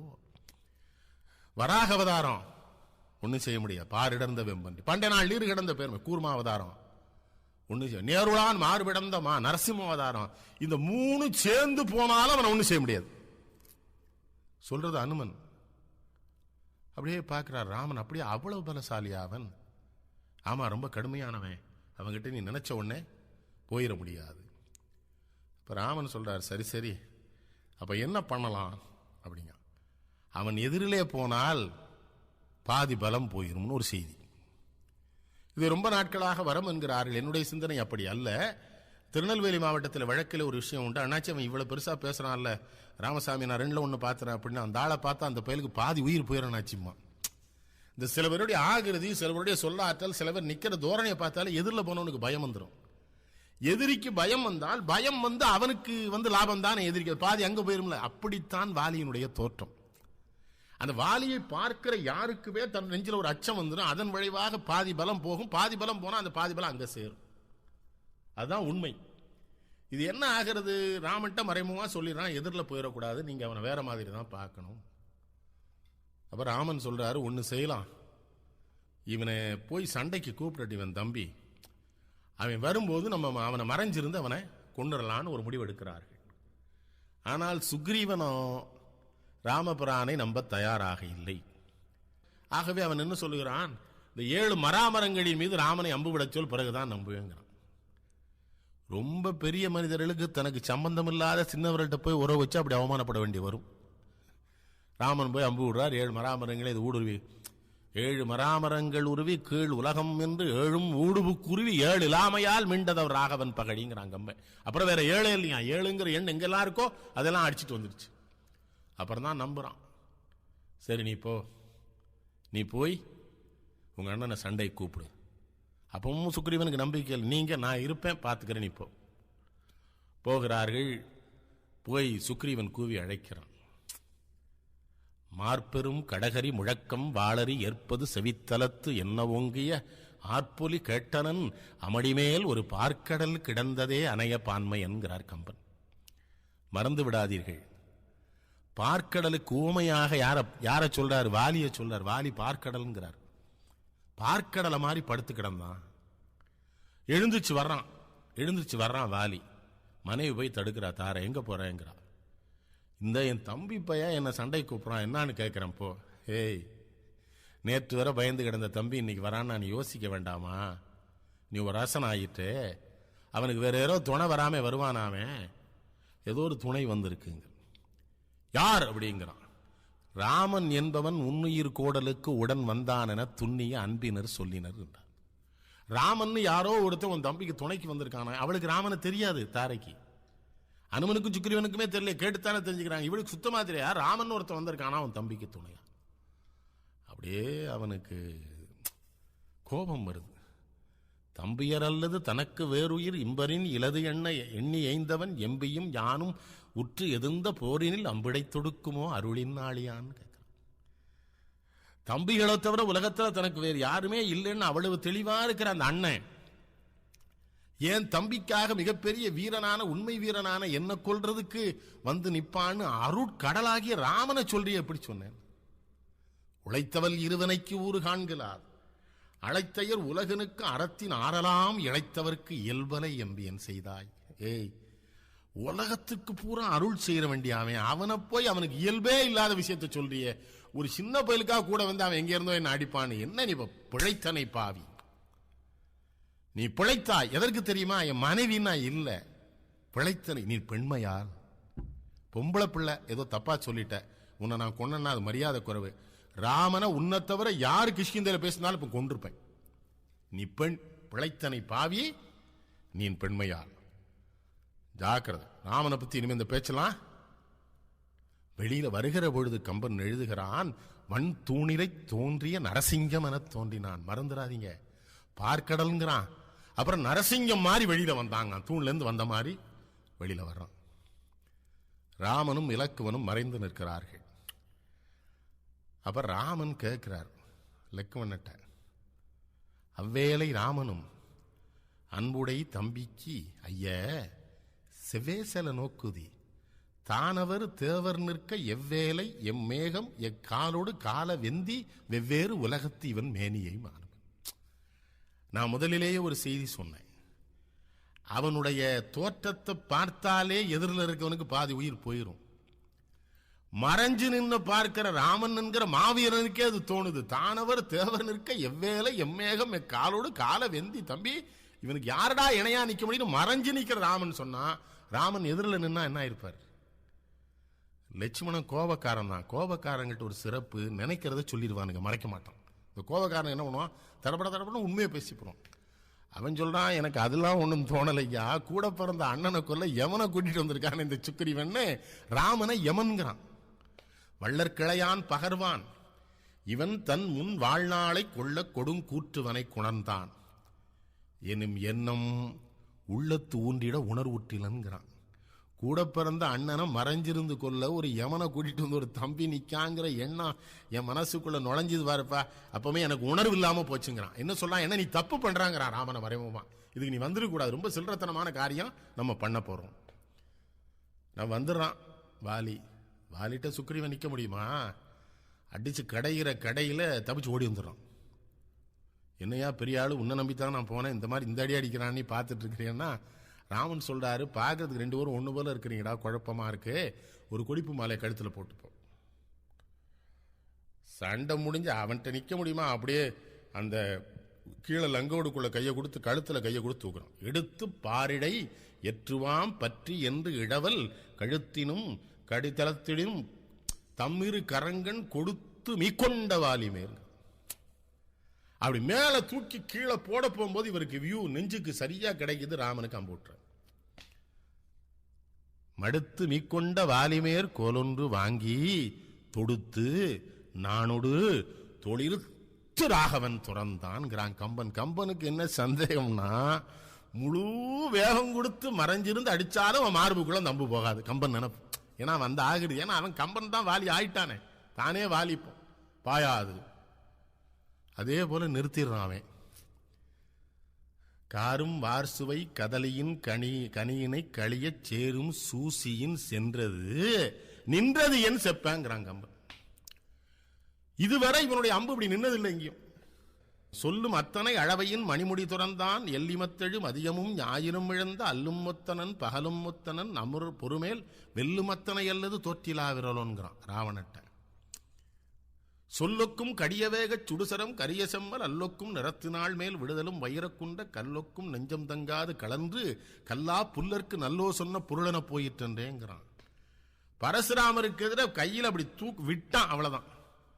அவனுடைய தவத்தை போனா அள்ளிட்டு வந்துட்டுதுங்கிறான்.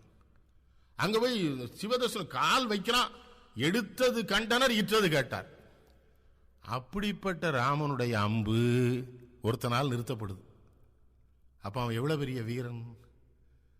தடுத்து நிறுத்தினது மட்டும் இல்ல, அவமானமா இருக்கு வாலிக்கு. மிகச்சிறந்த வீரர்கள் அநாகரிகமான மோதல்களை அவமானமா கருதுவாங்க.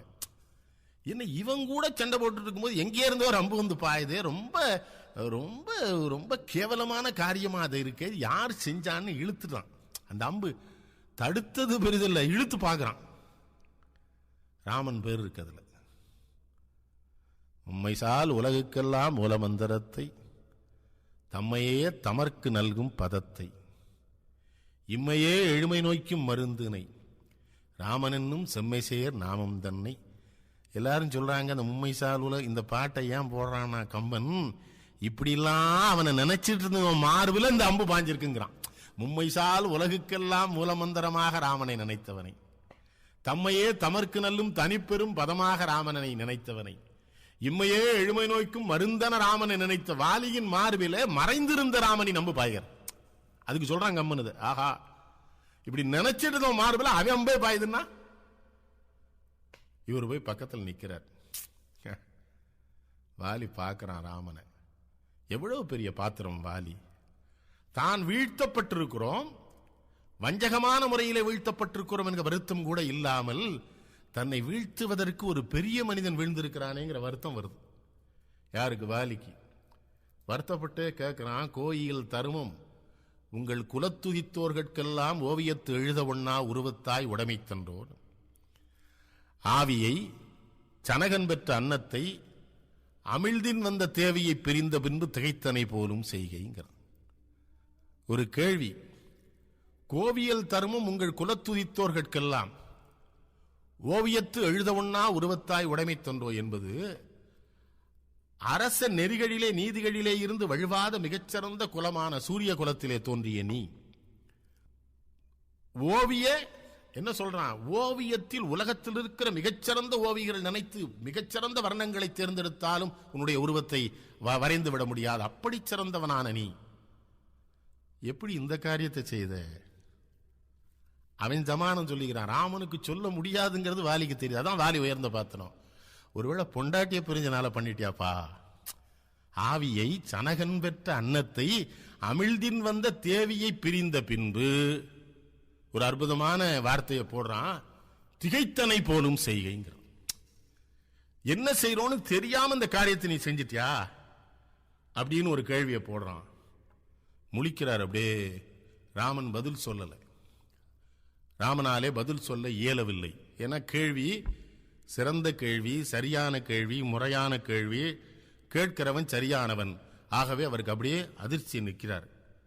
அடுத்த கேள்வி கேட்கிறான். ஒலிகடல் உலகமெல்லாம் ஊர்தரு குரங்கின் மாடே, கலியது காலம் வந்து பறந்ததோ கருணை வள்ளால், மெலியவர் பாலதையோ ஒழுக்கமும் விழுப்பம் தானும், வலியவர் மெலிவு செய்தால் புகழன்றி வசையும் உண்டோன்னு கேட்கிறான். இன்னொரு சந்தேகம் அவனுக்கு, சாதாரண நாட்கள் தப்புன்னா தான் தப்பு, பெரிய மனுஷன் தப்புன்னா தப்பு இல்லைங்கிற இடம் ராமாங்கிறான். மெலியவர் பாலதையோ ஒழுக்கம் விழுப்பம் தானும். சாதாரணப்பட்டவன் ஏழையா இருக்கிறவன் நடுத்தரவு இருக்கிறதுக்கு ஆரம்பிக்க மட்டும்தான் ஒழுக்கம் நேர்மை கடமை கண்ணியம் கட்டுப்பாடுலாம் இருக்கணும். நீங்க பெரிய மனுஷன் விட்டு பிள்ளைலாம் இருக்க மாட்டீங்களா? வலியவர் மெலிவு செய்தால் புகழன்றி. பெரிய மனுஷன் தப்புட்டான்னு வைங்க, பாராட்டுவாண்டா அந்த நாட்டில்னு வருத்தப்படுறான் வாலி. அப்ப வலியவர் தவறு செய்தால் புகழன்றி வசையும் உண்டோ? ராமன் பதில் சொல்லல. ராமனால பதில் சொல்ல முடியல. ராமன் நிக்கிறார் அப்படியே. ஏன்னா அது கேள்வி பூரா ரொம்ப நியாயமான முறையான சரியான கேள்வியா வருது. அடுத்த ஒரு கேள்வி கேட்கிறான். அரை கடல் அலங்கல் வீரர் ஆயவர் புரிவது ஆண்மை துறையனர் ஆயிற்றென்று தொன்மையில் நன்னூறுக்கெல்லாம் இறைவ, நீ என்னை செய்தது ஈதனில் இலங்கை வேந்தன் முறைகளை செய்தான் என்று முனிதியோ முனிவிலாதான். டே பஞ்சமாபாதம் என்ன தெரியுமாடா? கொலை, களவு, பொய், சூது, காமம். 5வது தப்புன்னவன் ராமன். நீ தப்பு கொலை பண்ணிட்ட. நீ எப்படா ராவணன் அயோக்கியன்னு சொல்ல முடியும்னு கேட்கிறான் ராமன். என்ன கேள்வி கேட்கிறான் பாருங்க. இலங்கை வேந்தன் முறைகளை செய்தான் என்று முனிதியோ. இன்னொரு சங்கடம் வருது அவனுக்கு. அரைகடல் அலங்கல் வீரர் ஆயவர் புரிவது. இதுதான் பிற்காலத்தில் பழமொழியா வந்தது. பெரியவா செஞ்சா பெருமாள் செஞ்ச மாதிரி வந்த பழமொழி இதுல வந்ததுதான். பெரிய மனுஷன் செஞ்சா சரின்றான், அது பெருமாள் செஞ்ச மாதிரி. ஏன்னா பெருமாள் செஞ்சிருக்காரு ஏற்கனவே. வாலி எப்படி மறைஞ்சிருந்து இந்த அரைகடல் அலங்கல் வீரர் பாட்டினுடைய அர்த்தம் தான் பழமொழியா நம்ம நாட்டில் கேள்வி கேட்கிறான். நியாயமா? பதிலே இல்லை ராமன்ட்ட இருந்து. ஏன்னா செய்தது தவறு. உணர்ச்சி வசப்பட்டு ஒரு பெரிய மனுஷன் தப்புல மாட்டிக்கிட்டான். வீழ்ந்து கிடக்கிறவன் தன்னை பத்தி வருத்தப்படல, நீ இப்படி ஒரு அசிங்கத்துக்கு ஆளாயிட்டேன்னு வருத்தப்படுறான். நான் செத்து போறேன்னு வருத்தம் இல்ல. உன்னலாடா நான் கடவுள் நினைச்சிருந்தேன், உனக்காலாடா என் பொண்டாட்டிய உன்னை கொண்டு விடுவேன்னு சொன்னேன். நான் ஒருத்தன் தானா அந்த நாட்டில் உன்னை தெரிஞ்சிருந்தேன். நீ கேவல ராவணன் பொண்டாட்டி தூக்கிட்டு போயிருக்கான், அவன் பூச்சிடா எனக்கு. அதை விட்டுட்டு நான் சிங்கம் இருக்கேன், என்னை விட்டுட்டு முயல் கூட கூட்டணி வச்சிருக்கேடான்னு கேட்டேன்.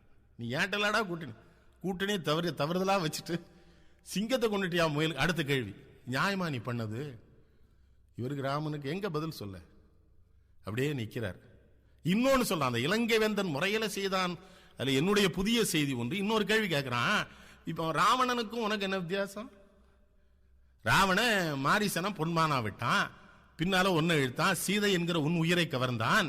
நீ என் தம்பிய பொன்மான் மேல என் மேல விட்டுட்டு என் உயிரை சீதையை அவன் உன் உயிர் சீதை அவங்க வந்த மாதிரி என் உயிரை நீ கவர்ந்துட்டிய. இப்ப ராவணனுக்கு உனக்கு என்னடா வேறுபாடு? இவருக்கு எதுவுமே சொல்ல முடியல. ராமன் என்ன சொல்லுவார்? அவன் கேட்கறது பூரா தெளிவான கேள்வி. பெரிய மனுஷன் பண்ணிட்டியே, தப்பு பண்ணிட்டியன்னு உடனே சொல்லாரு, நீ உன் தம்பி பொண்டாட்டியை தூக்கிட்டு போயிருக்கலாமா? சிரிக்கிறா. டேய், நாங்க குரங்குடா. ஐயன் உங்கள் அருங்குல கற்பின் அப்பொயில் மங்கையருக்கு எந்த புணர்ச்சி போல் செய்திலர் எமை தேமலர் மேலவன் எய்தின். நாங்க குரங்குடா, சேர்ந்துக்கிறோம் சேர்ந்துக்கிறோம், எங்களுக்குள்ள சாதாரணம். உங்களுக்கு தான் ஐயர்லாம் வச்சு எல்லாம் மந்திரம்லாம் ஓதி நீங்க கல்யாணம் பண்ணுவீங்க, நீங்க தான் கட்டுப்பாடு. எங்களுக்கு கட்டுப்பாடே கிடையாது. அவனுக்கு இன்னொரு வருத்தம் வருது வாலிக்கு, இது ஓ நாட்டு சட்டத்தை எல்லாம் கொண்டு என் நாட்டுல வந்து என்னடா நீ ஒண்ணுமே நீ ராஜாவா இருக்கவே லாய்க்கல போலுங்க கேட்கிறான். நாங்க வேற, நீ வேற. இவர் உடனே என்ன பண்றாரு? நீ எல்லாம் குரங்கு இல்லைங்கிறார். அப்பதான் லட்சுமணனுக்கு மன சங்கடமா இருக்கு. ஏன்னா லட்சுமணன்ட்ட முதல்ல என்ன பதில் சொல்றாரு? ஏன்னா சொந்த அண்ணனை கொல்ல தம்பி உன்னை யமனா கூட்டிட்டு வந்திருக்கான்னு சொல்லும்போது இவர் சொல்றாரு, அத்தா இது கேழன ஆரியன் பேசலுத்தான் இப்பித்தாய விலங்கின் ஒழுக்கினை பேசலாமோங்கிறான். பித்தாய விலங்குங்கிறான், சுக்கிரிவன குரங்குங்கிறான் ராமன். அதே ராமன் வாலிட்ட வந்து நீ குரங்கு இல்லைங்கிறான். லட்சுமணனுக்கு மண்டை குழம்புது. அண்ணன் குரங்கு இல்லைங்க, தம்பி குரங்குங்கான நம்ம அண்ணன் குழம்பிட்டார் போல தெரியுது. அவனுக்கு ஒரு குழப்பம்.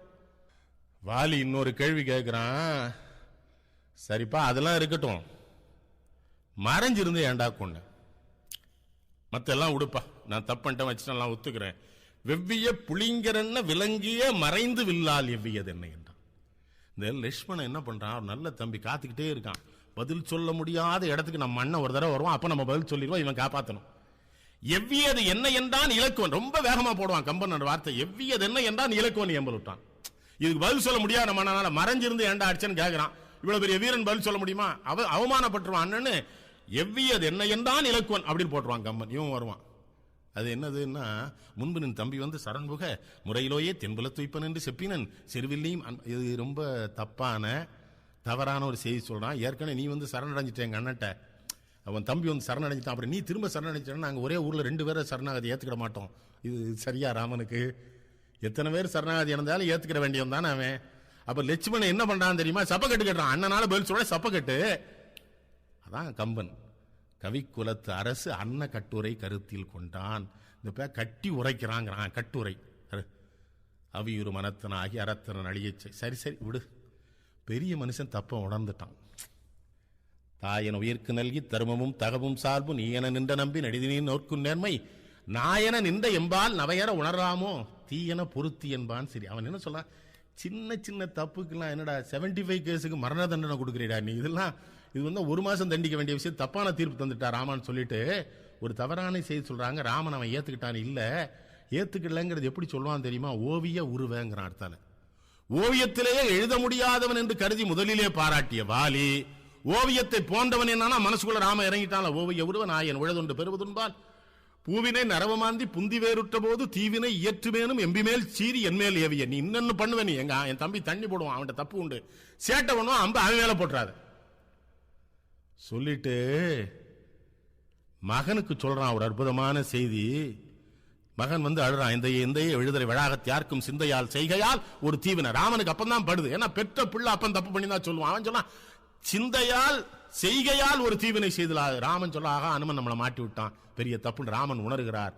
மகனை கூட்டி சொல்றான், தோன்றலும் இறத்தல் தானும் துகடர துணிந்து நோக்கின் மூண்டுலகத்து நோர்க்கும் மூலத்தே முடிந்தவன்றே யான் தவமுடமையால் இவ்விருதி வந்து இசைந்தது யாருக்கும் சான்றன நின்ற வீரன் தான் வந்து வீடு தந்தான். மகனுக்கு சொன்னாடே, என்னடா வருத்தப்பட்டு இருக்க, இவனை தேடி தாண்டா உலகம் பூரா போய் கும்பிட்டு இருக்கான், அவனே வந்து எனக்கு வீடு தர்றான்னா நான் பெரியவனா அவன் பெரியவனாங்கிறான் மகன்ட்ட வாலி. அவன் தேடி வந்து வீடு வந்திருக்கான்டா எனக்கு சொல்லி மகனை கையில பிடிச்சு கொடுக்குறான் ராமன்ட்ட. தன்னடி தாழ்தலோடும் தாமரை தடங்கனானும் பொன்னுடைய வாழை நீட்டி நீ இது. ராமன் சொல்றாரு, தீயனை பொருத்தின்னு உங்க அப்பன் சொன்னான்டா, நீ இது பொருத்திங்கிறார். எனக்கு பட்டுடுது, நீ பொறுத்துக்க, நான் தப்பு பண்ணிட்டேன், தயவுசெய்து பொறுத்துக்கடா, வருத்தப்பட்டுறாத, எப்படியோ நடந்து போச்சுது, வாங்கிக்கோ அப்படின்னு கையில கொடுக்கிறாரு. ராமன் விட்ட அம்பிலே ஒரே ஒரு அம்புதான் இறந்த உடலுக்குள்ளே போயிட்டு, அது வாலி மார்பில விட்ட அம்புதான். தாமரை தடங்கனானும் பொன்னுடைய வாடி நீட்டி இது என்னலும் உலகம் ஏழும் ஏத்தின வாலி அந்நிலை துறந்து வானுக்கு அப்புற துலகனான. அப்புறம் தான் கையமன் நிகழ்தலும் கடுங்கரை காலவாலி வைய மார்பகுத்தங்காது மீக்குயரம் ஏப்போய் ஐயன் வெண் விடாத கொற்ற தாபம் வந்து அடைந்த நெங்க போய் துய்ய நீர் கடலுள் தோய்ந்து. அதுவரை அம்பு திரும்ப வந்துடும். இது மட்டும் கடல்ல போய் குளிச்சு தன்னை சுத்தப்படுத்திக்கிட்டா பாவம் பண்ண அம்பு மலர் சொரிந்து பிறகுதான் ஆபத்திற்கு வந்தான். அப்படி சிறந்த வாலியை குறித்து பேசுகிற வாய்ப்பிற்கு மிகுந்த மகிழ்ச்சி.